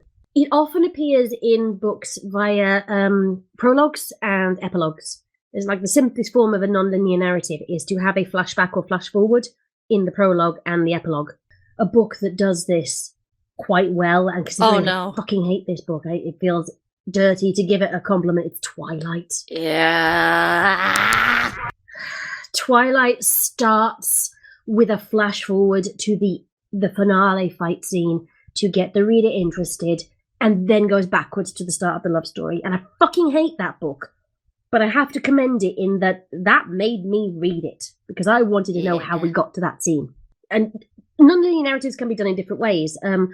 One I've always wanted to write, but I've never been able to do properly, and I've just binned multiple times, is a reverse timeline, where you literally tell the story in reverse. Those are great when executed properly. It seems hard to do, but when they're done right, they're so good. They are. It's one of the reasons why I've never finished one, because they've never quite gone right. And the other one that I have, literally, there is a story in Pony that I have started and binned and started over again about 4 or 5 times since 2012. And it is, I don't even know how else to put it, like a sandwich type storyline. It's the only time I've ever seen it done right was Cloud Atlas, where you're telling stories both forward and in reverse. So you tell for example, you've got 10 chapters in a book. Sorry, 9 chapters in a book. And chapter 1 takes place in the 1700s, chapter 2 takes place in the 1800s, and you keep going forward until you hit present day in chapter 5. And then 6, 7, 8, and 9 are going backwards again, but in ways that expand out on the story until you've got the whole thing by the end. Like it's almost like an hourglass shape of a narrative. I'm drawing an hourglass in the air in front of me. None of you fuckers can see it. This is very weird. I talk with my hands, and it's very odd when you're talking into a microphone because you're drawing all this stuff, and my cat's just looking at me like, "What the fuck are you doing?" You're conducting a symphony of ideas. But yeah, I've never been able to do it, and I've always wanted to, because I have the idea in my head, but I've never been able to do it in a way that felt did justice. And that's a non-linear narrative. They are. You did a really good one, though. That Vampilance was somewhat non-linear. No, that is. Yeah, that is. And it really apparently worked that is the thing I do, is non-linear narratives. Yeah, because that had 2 timelines running alongside each other, the present and flashbacks to the past. It was wonderful because one would always inform the other to some extent while we were reading it. Oh, I'm glad that one worked. Yeah, sorry. Didn't mean to interrupt. Just trying to get us back on point. So whether or not we think they work. Yes. I would agree that yes, they do work. And again, kind of going back to the original point, I think I read this 4 or 5 times. I think this one could work well with just some small editing to some of the flashback areas and grouping them together. It's just a little too what do you call it? Fragmented, and you get a little bit of whiplash going through it so much. There are just a couple of areas where I think if you took 2 pieces that are right after each other and put those together, and there was a little bit more less switch changing, it would work better. That's my only feedback. But other than that, like, yeah, it works. And even in this fic, especially on a second read, it works really well. Oh, see, there you go. It does work. And could but work I hate everything in I write, an audio adaptation. Moving on. Yeah. Right, number 7, point 7. The place of real-world events within fanfics. Is it appropriate? What makes a good or bad synthesized real-world event in ponyfic? And this very much builds on the idea of when does a fic especially a ponyfic, when does a fic stop being a fic and become just moralizing? When does ponyfic cease to be ponyfic and becomes just fic, not pony? I've seen a lot of these over the years, especially ones that have crossed over with video games and things, where they have stopped being ponyfic and they have just become the author venting a bit. And that's one of the reasons this one took me so long to write, and I don't know if I pulled it off, is getting real-world events into a fandom environment. So I think you did it here. I think it's a great example of you spent a lot of time trying to think of how this real-world event could make sense in Equestria, in a ponyfic, and I think you did a fantastic job of doing that here. And is it appropriate? Absolutely. I mean, what are stories if not to convey, like, what, art has a meaning, whether it's self-constructed or whether the artist has something, a message that they want to send, and there is a very important message in this. So I think it's appropriate. What makes a good or bad synthesized real world event in a ponyfic? I think what makes a bad one is when you sacrifice characterization and plot and character development to get your point across. So in other words, bad storytelling is bad storytelling. If you just have a rant piece and it just so happens to have pony characters in it and nothing about it is augmented or contextualized by using those characters, then yeah, it could be just a rant piece. But I feel that you did that very well in this fic. We've touched on that already, that you picked the right characters to be the right voices in the story, and on the different little nuances in it, we picked the right characters to even have those little moments like RD and Pinky and even Twilight to really emphasize certain ideas. So to sum up, good story writing is good story writing. What makes a good pick or a bad fic, whether it's got connected to real, like you got to have your characters right. You can't just F up a character and say it's a pony fic. You have to, use an OC if you're going to do that, but don't pretend that you're not just shoehorning an ideology in somewhere. Anyway. See, it's interesting that you say use an OC, because I did wonder in this one if I should have used some heretofore unknown OC character rather than Braeburn. Largely because I'd had such pushback on Point of No Return, where it was Rainbow Dash who was the victim of domestic abuse, and a lot of the pushback was that's out of character for RD, and like the point of that fic was anybody can be a victim, but there was so much pushback that made me think, should I this time go for an OC? And the place of OCs sometimes are necessary to tell certain stories. To bring up one that I think you were beta on, Niall, The Tale of the Lost Narrator. And that entire series uses OCs to tell a story. And it remains ponyfic, but it is necessary to have OCs in that one. I agree with that, because sometimes a canon character has such a distinct setting and such a distinct character to themselves. If you put them in certain situations, number one, there's not enough canon material to talk to that. But number two, people feel very, very, very strongly, especially about their character. And sometimes that muddies the fact that they can't hear the message because they're too focused on the character and not what they're supposed to be representing. And I think we all do that at some points. We all have our, nostalgia glasses for certain things or our blind spots.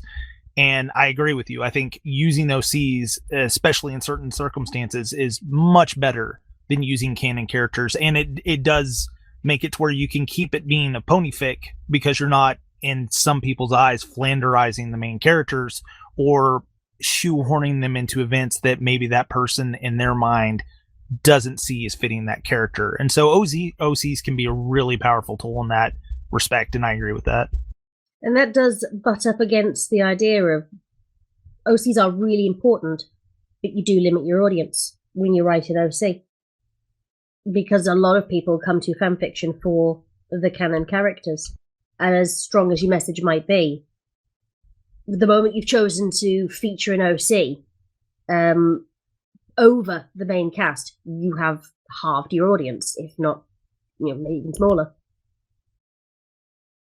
Go on now. I'm literally talking to you. Yeah, I'd agree with that. But also I would say on the other side, if an OC is written well, which we've talked about a lot of fan fiction. Yeah, preaching to choir here. But yeah, I love OCs. Bring me your cringe characters. Not I just love cringe them. characters. There are some really amazingly well written characters that can be out there, and in some series they're just as beloved and sometimes more beloved than the original cast of the series. Yes, Little Pip is absolutely beloved. Little Pip and Calamity, yeah, Nyx. And so I think that definitely pulls all into the same.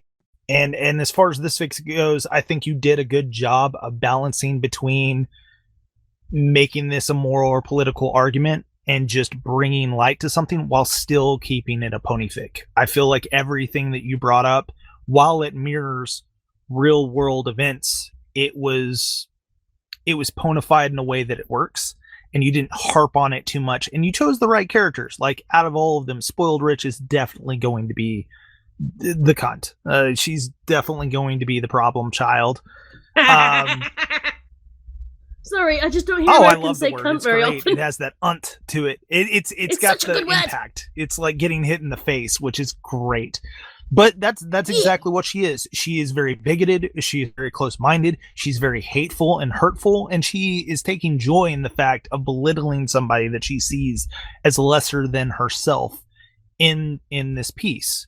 And you picked a good character for that, because nobody's going to defend Spoiled Rich. Nobody likes her. The abusive mother. Yeah, nobody likes her in canon, so she works perfectly here. No. And so I think your choices were really well thought out, and you used the OC in the right ways at the right time, and you weren't trying to say, hey, this needs to be addressed in a certain way or another way. It was like, this is a real thing that happened. I'm putting it through pony lenses, but it still felt like a pony fic. And I think you did a good job with that. Just on that note, I know it's not on the thing, but it's fine because he's in some ways very much a plot point. What did you guys think of Present? He was lovely. Yeah, very lovely, very classy. And I will say, I searched all of the My Little Pony background character list before I realized that he was an OC. Oh, that's gratifying. Yeah, I thought he was great. I thought he was a very interesting contrast to Braeburn, which I rather liked.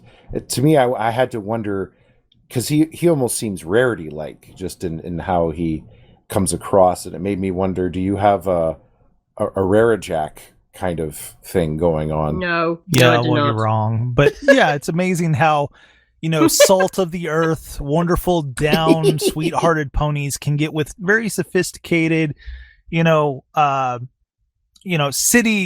ponies. Fuck, I've just realized I have written but it's amazing how they can complement each other and bring out the best in each other. You did a great job, Scribbler. Bollocks. Great job. Fuck's sake. I think it's important for us to have the character of Crescent be an OC, because it allowed us to have a character to interact with that we didn't have a lot emotionally invested in, so that we could place our emotional investment in Braeburn, who we do have some familiarity with. So you could have both characters. Also, yeah. I'm glad. Because his leaving it as an OC, going through that transition and the dying process, and also having the parents be angry, I think all that works so much better than an OC, because it would have been hard if, let's say, like Pinky's parents or Rarity's parents or whoever's parent had it shown up and had that kind of vitriol and backlash. I don't think it would have worked as well, and it would have been, maybe a little distracting. But I think it really works, right. And it's also, I think it's easier to put yourself into his shoes, or even into the shoes of the parents too. because the thing you were talking about earlier, they're not actively trying to be evil. They have an immense amount of grief. They, based off of the knowledge of the time, blame Braeburn because it's essentially explicitly said, like, oh, well, this comes from Earth ponies, gay Earth ponies being with other races of ponies. They're the carrier. This is the problem. It's passed via bodily fluids, because that was the thing about HIV, the precursor to AIDS, that a lot of people didn't realize was it wasn't the curse of gay sex. It was exchanging bodily fluids, which often happened in gay sex, but also happened with sharing needles and blood transfusions, which was not well known until later. But in this fic, it doesn't say anything about bodily fluids. It's very clear that it's about being near each other. That's probably a fault in the writing, because it was meant to imply that it was passed along through sex. I thought that it was a good, not good point. I thought it was an important point that it wasn't passed through sex, but just about ponies that spend inordinate amounts of times together with each other, because that led to that you didn't have to be a gay pony to be able to transmit it. And I thought that was very well done in terms of keeping it an allegory, because you don't have to be gay to have AIDS. And I thought that was a strong point, not a fallacy of the writing. When I wrote it, it was meant to be that it's passed through all bodily fluids. And it just so happened that for Braeburn and Crescent, it was through sex. But I don't know, if it wasn't especially well written that point and it came across better in the other way, then maybe that's the fault in the writing actually worked for the fic's benefit. No? I'm confused on that last point. I completely, at least from my reading from the fic, implied that it was through sexual intercourse, that it was believed that it was transmitted, especially when they're talking to the doctor who's trying to do the thing. The other thing that I thought was weird, though, too, is it's expressly said that it's like Earth pony based, and that it's like a difference between magic, I believe was the understanding, because Pegasi and unicorns have inherent magic. Yeah. Earth ponies, theirs is kind of passive, and the idea, at least from what I read in the fic, was Earth ponies were essentially the carriers, and they could inflict it on the others, but it was like a Typhoid Mary situation. It didn't necessarily affect them. So my reading of the fic was like unicorns and Pegasi could die, but the Earth ponies wouldn't, and they were just carriers. And that was one thing that when we got to the nitpicks, I was going to ask you about that, because that seemed, I didn't know if that was supposed to be implied that that's all they had found at that point. It wasn't true. It could affect everybody. Okay, good to go. Yeah, the whole idea is that there's very little research going on into this, because it affects such a small portion of the population, just like in real life. And the idea is that there is more to find out about this disease, but at this point in time, the best that they know about it and the experimental research is going into, is this true? The idea that the less magic you have, like everybody, it's kind of like cancer, everybody carries these inert cells, and you can be a carrier and have no idea that you are until you share fluids of some sort with someone who has more magic than you, and it becomes active in them. And the more magic somebody has, the more likely they are to contract it, which would mean it can also be a heterosexual disease as well, because AIDS could absolutely be passed to heterosexual people. Okay, that makes a lot more sense. That's where I figured you were going with it, is that it was the knowledge of the time was flawed, and that's why it was brought to clarify it. Yeah, that was what it was meant to be. Like it was meant to be, and like I said, if it was not clear, that's a fault with the writing. But the point was meant to be that they are working on limited knowledge for various reasons. And just like with the real AIDS crisis, we can't look back on it now with the knowledge that we have now and expect people back then to be making the decisions that we would make with that knowledge. We can only look back on the decisions they made with the knowledge they had and judge them based on the knowledge they had. Same for this fic, that the ponies only have this much knowledge, so these are the decisions they're making based on that in this bureaucratic situation. Awesome. Makes sense. Okay. Hey! Right, we actually are on to plot holes and nitpicks, because we kind of have covered. And okay, bloody sorry! God, you sound like Pinkie Pie. Oh. Go on then, scary Pinkie. So, I think that is actually really good to have real world events and stuff translated into fanfic, not just for both for people like me who, even if we're ally and stuff, don't know about just how deep the rabbit hole went in all this and lack that communication. Also for people with learning issues like autism and stuff, me include. Sometimes like hearing, oh, something's bad on the news, ignore it. But then having in something, oh, I like ponies, I'll take in this information. Then I actually get to know, like, oh my God, this is all that's been happening and everything. And it really just shows how much more was really going on. And I really appreciate the being able to understand it in a way that I can appreciate and sympathize with, because that's the point of stories, is to put the reader into the shoes of someone else, and that's exactly what this does. So, brilliant job on that. Oh, thank you. It's kind of odd having this conversation today, because literally like less than 24 hours ago, I'm writing a fanfic at the moment for a different fandom, but I had to do a bunch of research into dissociation and dissociative identity disorder, and I'm kind of doing that again in a different fic. I'm learning all this shit myself, specifically for a fanfic, but like, want to get messages across about what is and isn't, that kind of thing. I think that's sorry, I wanted to make one last point too. I think it's the idea that media should represent or reflect real life, because media has an impact on us, and I think it is one of those things where you know, I know there's been a big push for representation in at least the last decade, if not two, in media, having more diverse casts and whatnot, and there are right ways and wrong ways to do that. But the idea is that, yes, having more stories that affect and also speak to more people is a net good. Having an understanding and being able to empathize and understand where other people have, like, what their journeys have been like, what their life is like, makes less of this othering. When you can look at somebody and say, okay, maybe you eat different foods, or you pray differently, or you have different, regular things in your day to day, or you wear different clothes. And if I don't know anything about that or anything about that background, to me, it feels alien and foreign and weird.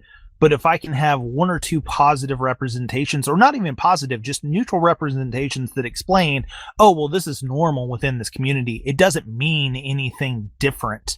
It's just, this is how they grow up and this is what it means. It makes it more normalized for everybody in their day to day. So if you grow up not interacting with somebody of a different race or a different culture, and then you do interact with them, you at least have like a translation point to say, hey, this person is still a person. This person is still a human being. Yeah. And I think that's looking for the similarities rather than the differences. Yes, and that does not divide whenever us. You get down to it, most differences are just skin deep. They're just appearance deep. There are some things that are more morally and culturally different, but for the most part, we're all human beings. We all want the same things. We want love. We want shelter. We want food. We want, to succeed in life. Yeah, that's what it comes down to for the most part. So that's the one thing I will say with this point, is that I think it's good, but it can be representation and over-representing in places where it doesn't belong can be very detrimental and can have a negative effect if you do it ham-fistedly and very poorly. Mm-hmm.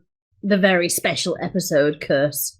A character who turns up for one special episode about a serious topic and is never seen again. The Wheel of Time, where every single unique individual kingdom is literally a rainbow shot of every single person that you could ever put into, and you have these mixed families, and it's like canonically you have all these different people in their own tribes, in their own areas, and it works within the thing. Why did you do this? And there are other places where you can have that multi faceted setup. You have organizations that are internationally set up. I think that's the one thing that it gets overdone sometimes. It's just like, look, showing different points is important, but also you have to realize that people do have their communities that are homogenous in some ways, and that's not a bad thing too. And those communities don't have to be hostile towards other communities, but they have their own background, their own culture, their own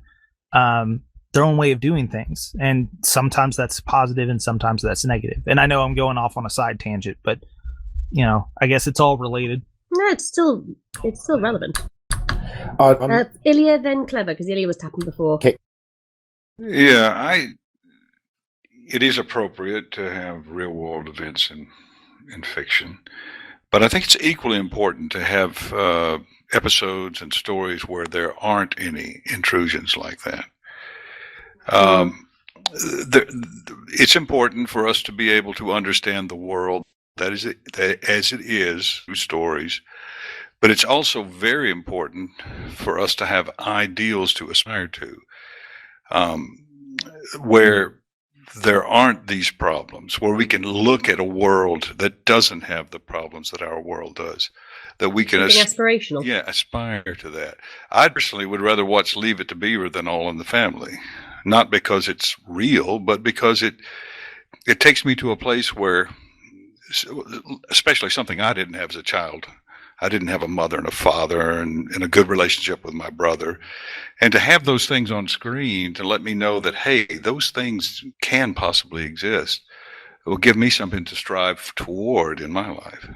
So there's a place for it, and there's also a place for things without Agreed. it. Star Trek. Indeed. Yeah, I agree with that very, very much. I mean, the Gina Davis Institute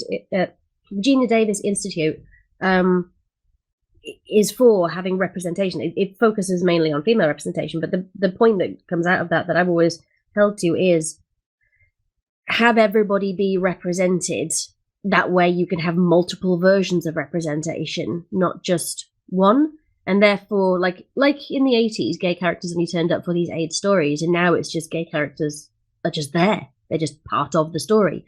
And therefore you can have more aspirational storylines rather than those very special episodes where a character was going to die of AIDS and that was it. There was a time period where gay characters could only exist for coming out stories. And generally, like coming out stories that had gone badly because they were meant to be these didactic characters who taught a special lesson and then fucked off out of the narrative. And because it's been so normalized now through these various different manifold representations, you can have those aspirational characters. And I imagine that there will be kids watching cartoons and things today who in years to come will go back to those things, like you go back to Leave It to Beaver, Illya, because that will make them think, yeah, that's good, that's what I want, that makes me happy, that I can aspire to that niceness, and it will just be that. Yeah. And that would be a nice world to live in, to be honest. Just to piggyback a little bit on the conversation. Yeah, so escapism and idealism is important in writing because we have the real world. I often say I don't like watching or reading things that hit a little too close to home because I have the real world to give me all of the drama that I need in that regard. But at the same time, every once in a while, you get a really well done piece that really just explains an issue really well, and it ends up becoming endearing. And that's the way I feel about this piece. But that's not really what I wanted to talk about. What I wanted to talk about more was about the idea of inclusion for the sake of inclusion. I think that so in my day job, or in a job that I have done, not just during the day, but in the past, I am a member of a minority group, and I have been fortunate enough to have been asked to represent that group and to go through various publications and documents to see if they have the right tone, if they're appropriate, or what. So the idea of inclusion and in various media is something that I've had to spend a lot of time thinking about, and I've often, as a result of having to read a lot of things that have been shoehorned into places where they just have no business being, I've come to the conclusion that it is better not to have an inclusive piece than to shoehorn one in. Like, it has to evolve naturally. Otherwise, as Niall said, it can backfire if it's done ham-fistedly. And I agree entirely with that statement. And so there are some media, and this isn't about your story, Scribbler. This is just in general. There are some. It would be fine if it was about the story, because if it's stimulating a good conversation. Well, yeah, but there's this push at the moment, and it's gotten stronger, I think, with time, to be more inclusive, and I think that there is great merit in that ideal. But I also think that it has to make sense in the story that you're also trying to tell. So there are shows that come out that do inclusivity very well, and stories that do it very well, because the inclusivity is sort of baked in, either to the world, to the story, to the events, and it all comes naturally. And there are others where it becomes a point of consternation because it doesn't work, and you're drawn to it almost as a negative because it doesn't seem to work very well. It's like, well, why? What is this? And why is this character like this? And I want to put that out there, that there are good and there are bad ways to include different voices, and I think people need to think about that if they want to make inclusivity a point of their story rather than just a reality of their world. And that was the point I wanted to make. Illya? I think that one of the things that needs to happen in order for inclusivity to work is to be able to include characters of various backgrounds. Say you have Blacks, Native Americans, Asians, and just have them in the story and have them integral to the plot without remarking that they are Black or Asian or Native American. They're just part of the world. When we begin to see people as humans that just happen to look different, Instead of defining them by what they are. If you're going to have Black characters, don't make their plots about being Black. Make their plots about what the plots are for everyone. So that's the true inclusivity to me, is when everybody can really just appreciate each other for their personalities and rather than their immutable characteristics. Yes. We have kind of wandered off. Yeah, sorry about that. I kind of took us off on the side rail, but yeah. It's fine. I'm just sitting here thinking, like, all these positive things. I'm just going, the Owl House does that. That's actually one. Owl House does that. That's actually one that I was thinking of as we were talking about this. It's when a character is written just as a good character, and it's obviously there are things in there, like, they speak Spanish in the house and stuff like that, but they're just a mom and her kid. Like, it doesn't come into it, and it's not pushed to the forefront. It's just, this is a person who's going with her dreams and doing the thing. It doesn't matter. And you could change her in any way possible, write her the same way. She could be male, she could be trans, she could be another race. It wouldn't matter. She's a well-written character, and she's relatable, and anybody can see themselves in that in a lot of ways. And it's great. There you go. I'm just going to point out, She-Ra did that for me as a show. I thought that was a great case study in inclusivity done correctly. It was great that it was part of the show, and a lot of people celebrated that, but it wasn't the point of the show in the sense that wasn't the plot of the show. It wasn't a plot point that these characters were included. It was just sort of matter of fact, they were part of the world, and that was it. And I loved that. I loved that so much, because it's aspirational for us. Yes, that is, and it reminds me of Star Trek. like the original series. Oh yeah. You're Yeah, having- Gene Roddenberry went out of his way to say this is aspirational. This should not reflect reality. It should reflect what reality wants to be. Absolutely. and none of, I mean, I don't think there are any episodes in the original series, barring the one where Uhura and Kirk kiss, that really went out of their way to be like, look, I'm of this otherness, and look where I am, you know, and I rather like that. I mean, besides Chekhov being a Russian, I mean, he kept bringing up the fact he was Russian all the time. Well, he was funny too. Yeah, he was funny. Yeah, that was 1960s. That was probably as much as they could get away with. Like, look, we have a Russian character who isn't a communist. Dun, dun, dun. Or was he? We don't really know. Did it really matter? I think was the point. Shall we move on? Sorry, I hate to be that guy, but we've been on this point for a minute. No. I've been saying that for a bit. This is what happens when you don't have narrator here, okay? Well, I'm going to push us because plot holes and nitpicks. Niall's already brought up one. Does anybody else have any plot holes or nitpicks they want to ask about? Well, I want to nitpick one thing. Is it Celestia's justification for the procreant matrimonial act? No, you can do that on your own. I'm going to nitpick the... No, I didn't write that point. I don't know who wrote it. It wasn't me. I just want to nitpick your intention in saying that that it was supposed to be passed through fluids. And I'm going to nitpick that the way it's written is very open to interpretation, because it's noted that it's a disease, and they don't say virus, I don't think. They do use the term vector, which I find fascinating. But you've got to remember, I am not a scientist, and I have limited research skills. So if I've used the word vector incorrectly, I apologize. No. That's pure ignorance. I thought you did well.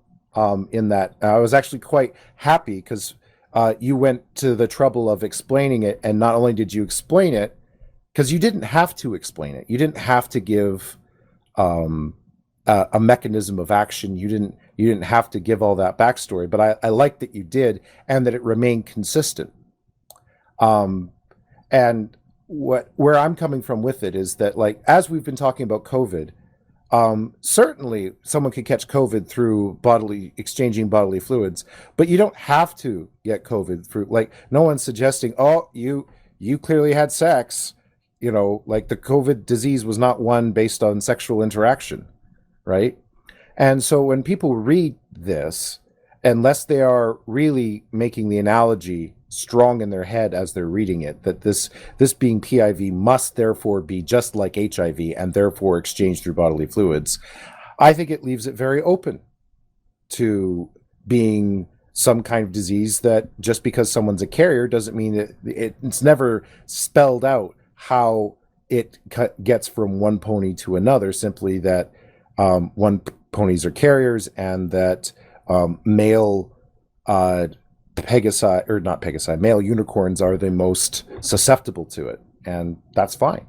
And I'm putting it in the nitpicks because that's important to a story we're going to tell later, and it's an important point for me. Yeah, I knew where you're going with that one. Yes, you've almost gone there. Do you want to tell the story? Because I can tell that you want to tell that story. Does anybody else have a nitpick before Claire goes on his story? Yeah, I can rant on that story later. Because you've almost got there once, and I stopped. It hasn't been made clear. I know that is story makes you Filthy angry. getting it from Big Mac on the side? No. Okay, I mentioned this before. There was a point to Filthy.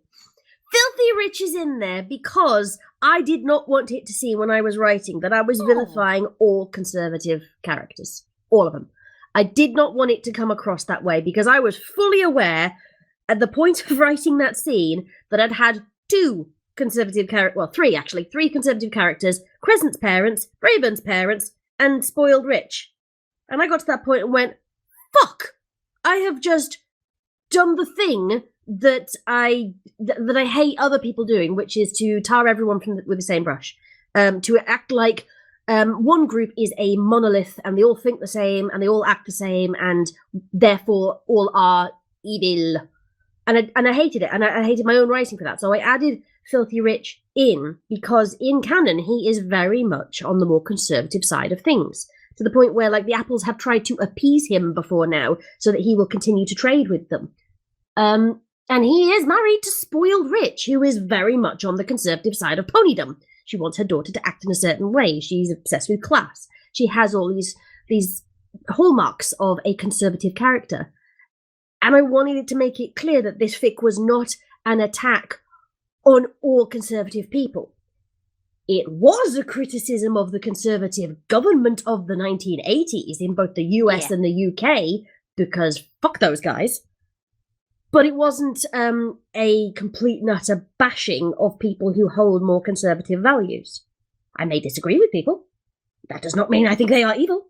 So I wanted Filthy Rich to be in there because he is a conservative character, but he is more on the centrist side of things and the, right, okay, we may not see eye to eye on values, but we are all ponies, and therefore we need to have basic respect for each other. And that was the point of his character. Sorry for teasing not on to that, fuck but... Big Mac. No, it was to Applejack. He was after Applejack. I'm sorry for teasing you on that, but you did make that point very well, and I do appreciate that. Even if I don't agree with conservatives, it is very good to show that not all of them are heartless bastards. That there are some really good, decent people out there, just with different opinions. Well, thank you very not all much. I conservatives are happen to Margaret be Thatcher. pretty conservative. Not all conservatives are Thatcher or Reagan, is the point. Okay. Oh, are you still with us? I'm still here, I just slipped. But yeah, mainly my point was there. Anyway, anybody else got any plot hole nitpicks before Clever goes in his rant? No? Okay then, Clever, go ahead. It was a dark and stormy night. Fuck's sake.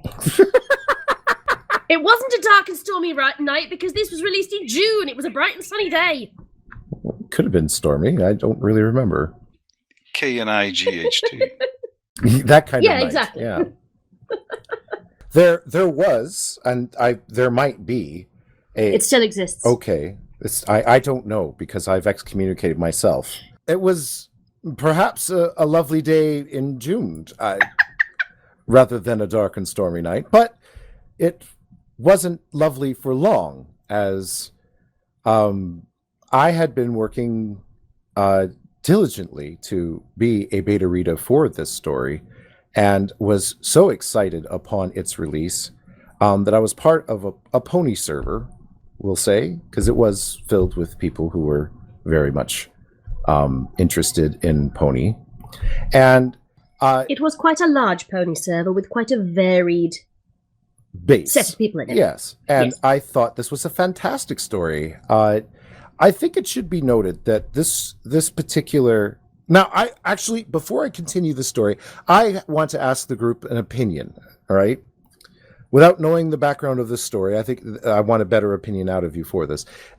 Would you think that this particular story was appropriate or could be appropriate for a 13-year-old or older? Like, what would be the youngest age, or would you age restrict this story? Go. Maybe just because of the death and stuff, maybe the 13 plus thing. So a 13-year-old, you'd be okay with them reading the story without... Yeah, Yeah, if they're wanting to read it, by all means, educate them. So I agree, but what I will say is this: 13-year-olds are minors, and depending on who is raising them, they may have their own views on what they consider appropriate or not appropriate. Now, once again, this is not my opinion. I would be perfectly fine with my child or another child that, I can make that decision on. But I can see how somebody might be upset, but I also feel like that's unjustified. So yes, I wouldn't consider anything in this fic rated too high for a 13-year-old, but I definitely know people who would, based off of what's in this fic. That's the only thing I'll say. But that wasn't the question I asked, though. The question I asked was, is it appropriate for a 13-year-old? I believe so. Appropriate's a really loaded Yeah, I think that's word. the Do you mean problem. will they understand it, or do you mean will it hurt them? I mean, does it need to be censored from a 13-year-old or more? No. No. Once again, going back to it, morality and views are very subjective, Clever. I think it's easy.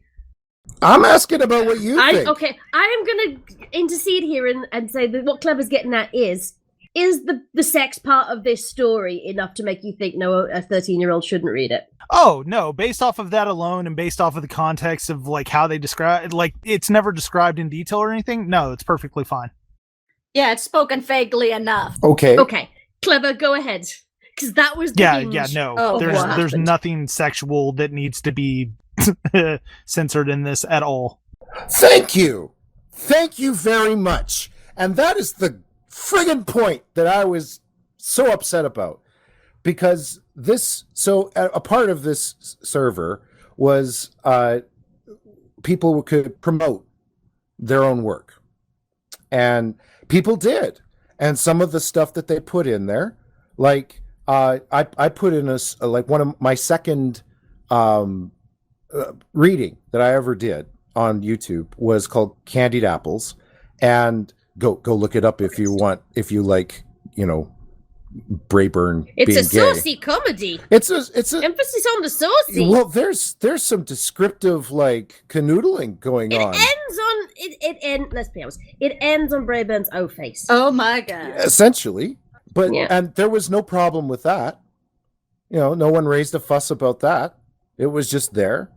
And there were people that would like have these grimdarks that were up where ponies were absolutely mutilated in them, and there was art that was put up depicting all of that. And we were told that this was a 14 plus server, and to keep things sort of appropriately, so we weren't supposed to be throwing in 18A material of any kind. There was no adult section to the server, and that we were that people as young as 14 were expected to be in the server. That was the understanding, and that was made clear. And so when I was promoting this story, because I thought it was a good story. When I say this story, I mean Killing All the Right Ponies. I thought that it was a fantastic story. Everyone should read it. And it was on the review. Sorry, it was on the self-promotion area, and then it was off. And then it was told that they were going to put it off for review to see if it met the server standards. To see if it met the server standards for explicit content. Yes. And it was absolutely ridiculous. And I remember, and I spoke up about it. I said, well, that's kind of silly. I said, there's no swearing of any kind. Like, they use bucking once, but there's no actual swearing. You don't see any violence minus the buck that Applejack gets. There's no sex at all in it. I mean, you might argue that there's allusions to it. I would argue that that's not even hardcore necessarily, even an allusion to sex in the film or the book, the story. And I get so Twitter pated about this whole thing. It screws up my brain. And it was just, and they were like, well, this is the ruling. This is the mod did say that it was because AIDS was considered to be a sexually transmitted virus. Yes, the story was not appropriate. Wow, and yes, that's what the fuck? That's the well, exactly. Once that again, was 2021. that's the ignorance. Like, there are a lot of people, and that's sad because that should be the exact reason that fic should be in there. Like, it's clear that they don't know what they're talking about. They have no idea. They just see a hot button issue and they're like, oh, AIDS, that's a very charged word. That's a very loaded word. I'm sure it didn't help that you did it from a male perspective of AIDS, and all of that goes in. Well, they hadn't even read the stupid story. Like, that was clear. It's like if you'd read the story. And so I was complaining about it in channel and in my own way. I'm like, you could do whatever the hell you want. It's your server. But that doesn't stop me from pointing out just how absolutely ridiculous this is. It's completely hypocritical based off of the other fic you were talking about. Oh, yeah. And absolutely. And that was... Go ahead. I may add, still keeping it vague and everything, but I do know, like, the heads and mods and stuff of that server have audio drama with an heavily implied sex scene and constant, like, sexual implications and everything. I will say that I have spoken to that mod on separate matters since then, and they have been perfectly nice about stuff. It just seemed to be this one thing that really got their goat. What the fuck? Yep. Well, No, I don't know. And on top of it all, they started to censor my complaints. Oh, bastard. They were literally deleting everything he said. They deleted one of my complaints, and then what's funny is because there was multiple mods involved at that moment. One had deleted my complaint without communicating that to the other, and the other then accused me of deleting it. Like, I saw what you wrote. You can't just delete that. And I'm like, I didn't freaking delete it. I would have left that up. And then someone else put it back up saying, well, no, I deleted it. I said, thank you for bringing it back. Like, I want... Wasn't one of the mods a minor as well? Oh, it turns out later we found out that one of the mods was a minor, but I mean, regardless of whether I think I know who the minor was. It doesn't matter to me. What mattered to me was that on top of censoring the story, which is, as I've ranted a couple of times already in this particular podcast, is an atrocity in and of itself. Then they were trying to quash any discussion about censorship, which to me was another atrocity. Like, it was just like, you're doubling down here because, yes, I don't agree with your action. I don't, I'm not, and they kept trying to say, well, it's our right, you know, and that's it. I'm like, I never said you didn't have the right to do it. Like, I never said you didn't have the right to do it. What I said is that it's stupid. You know, like, I'm voicing my opinion. If you're saying that I can't voice my opinion here, well, that's a completely different thing. And then I was basically trying to start up a discussion about appropriateness, because I felt that there was value in having a discussion about that and to make it clear for everyone that was in the server what was 13 plus and what wasn't, because I wouldn't in a million years have imagined that this particular story wouldn't have been appropriate. And yet other things were. So it wasn't really clear what was and was not appropriate. And they other were shutting people... down discussions of the real world implications of this story as well. And that was the thing that was the final nail in the coffin for you, wasn't it? Oh. So the discussion that we've had here about the place of real world things in ponyfic was the thing they were shutting down. And it just, made me upset. Like it. And just to cut a long story short, because I'm aware of time. What did you do, Clever? I believe I messaged you and I said, hang on, let me find it. Well, first I accidentally left your server and then you had to fuck yeah. You left FIT and I had to get you back in there. Yeah. You were a mod as well of FIT. Yeah. You fucked off. Yeah. It was like, and people came to me asking, what's wrong with Clever? Is he gone? I was like, I don't fucking know. What? Hang on here. I'm looking. Here's what I wrote. I said, get the popcorn. I'm getting ready to drop this shitty server. I basically said to them, I was like, you know what? Moderating a server is tough, and I'm going to make your jobs a little bit easier. I'm leaving. Like, it's clear that we have different values, and I might as well just go. And I would like to remark that I was ahead of that curve because I was the first to leave on a note like that, and some people might have thought it was a rage quit, and it kind of was, but I knew in that moment. The thing is, yeah, that a lot of people did follow you that day. Oh, that day? I didn't know that. So, on the tail end of Clever's story, final thoughts on this story, and then I shall spin the wheel, and then we shall bid each other adieu. So, final thoughts. We'll start with Vladdy. Like I said before, it's with the non-linear storytelling, it can be a bit like trying to ride a bike, but once you've read through, especially if you read through a second time, it's really worth the read just for the sake of the education, understanding what others are going through, and really, if you're not, whether you read the story or not, if you're not wanting to even discuss this sort of thing and censor it, that's just straight up bigotry, regardless if you think you're LGBTQ and all that. It's important to just bring up the discussion, and this story does exactly that with a lot of love and care. Niall? Yeah, I feel like it was a great fic. Like I said, the pacing could have a little bit of adjustment, but overall, the heart of the story is good. It brings a light to issues that are important, and I think does it in a really respectful and cohesive way. once you've got a second read in. I really enjoyed it, and it was a pleasure to really read through this, and it made me like look things up and do some research on this for some of it.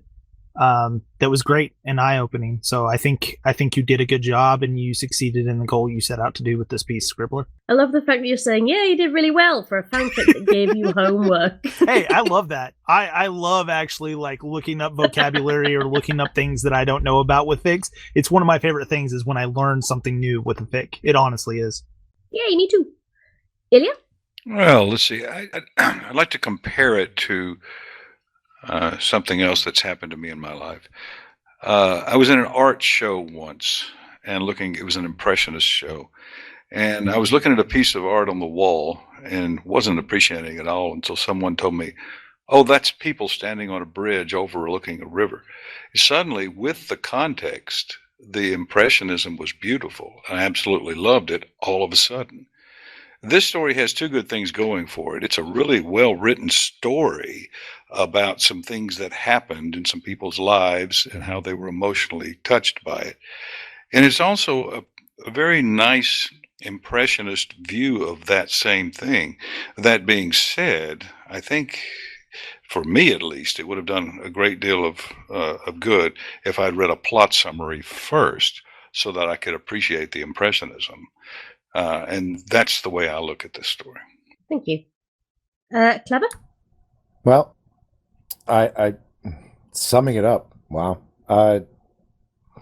I want to point out the amazing, rich, and sometimes silly discussion that we had here today as a good example of why stories like these matter, and how important they are to everybody understanding each other and better understanding the humanity that people go through. And that's why this story is so important to me. It's not my story, literally and figuratively. This is not my story, but it's a story that people should be aware of. And it's one that I want to see spread out because I care, and I care about other people understanding. And so much. This story is so jam-packed with emotion and feeling, and I wrote catharsis earlier. I meant that. I highly recommend folks share this story. I highly recommend folks read this story and talk about it with other people. That's what I want to see happen with this story. I don't want it covered up. I don't want it shut out, and I definitely don't want it censored. Obviously, final thoughts is going to be a bit odd from me. I'm still immensely proud of this story. This discussion has thrown up some things for me to think about the way I write in future and the nature of this one, because it took so long. And like I said, the curse of knowledge, I think that very much did affect the writing of this one and its readability. Okay. I say I'm going to spin the wheel, but to be honest, there's one person in the chat right now who has never picked a fic. So they have to be the person who picks next. Yes, it's you, Vladdy. Yeah. One of my favorite horror ones. Nige by Aquaman. Oh, shit. Damn. All right. What? That one, I think I adapted that one in like 2014. Yeah, you did a brilliant audio adaptation of it, I thought, and I love it. I listen to it all the time. What's the title? Nigab. Negab? Negib. Or, no, N-I. N-I-B. I can't spell. Yeah. Nigeb. N-I-G-E-B. Yes, that one. Okay. Okay. Spoilers, it's begin backwards. Da-da-da. Which fits in with the whole reverse story thing. Spoiler. Yeah, actually, this one does have another non-linear narrative. And it's really good. Okay. Okay, so next time we shall be doing Nigeb. With that, we shall bid you adieu. It's goodbye from me. It's goodbye from Clever. Goodbye. It's goodbye from Illya. Have a pleasant day. Goodbye from Niall of the Nine. Deuces. And goodbye from Bloody Voices. Peace out, my homies. She doesn't say bruh again. Bruh. Fuck off, all of you! Yay, there's the fuck off. Yay! It's not a podcast until... That's my real name, no. It's not a podcast. Wow, you're gonna have to cut that. Wow. Oh yeah, of course. It's still not a Just like- podcast until... Just drop I don't it. believe I did that. Wow. I am tired. It's still not a podcast until Scribbler told everybody to fuck off. And now I'm going to do it again. Fuck off. Oh. Bye. Bye. I'm going to go look for off. Oh. Oh. See. He's next to Stallion stuff. That was great. Oh. And then Lesbian Ninja. Lesbian ninja.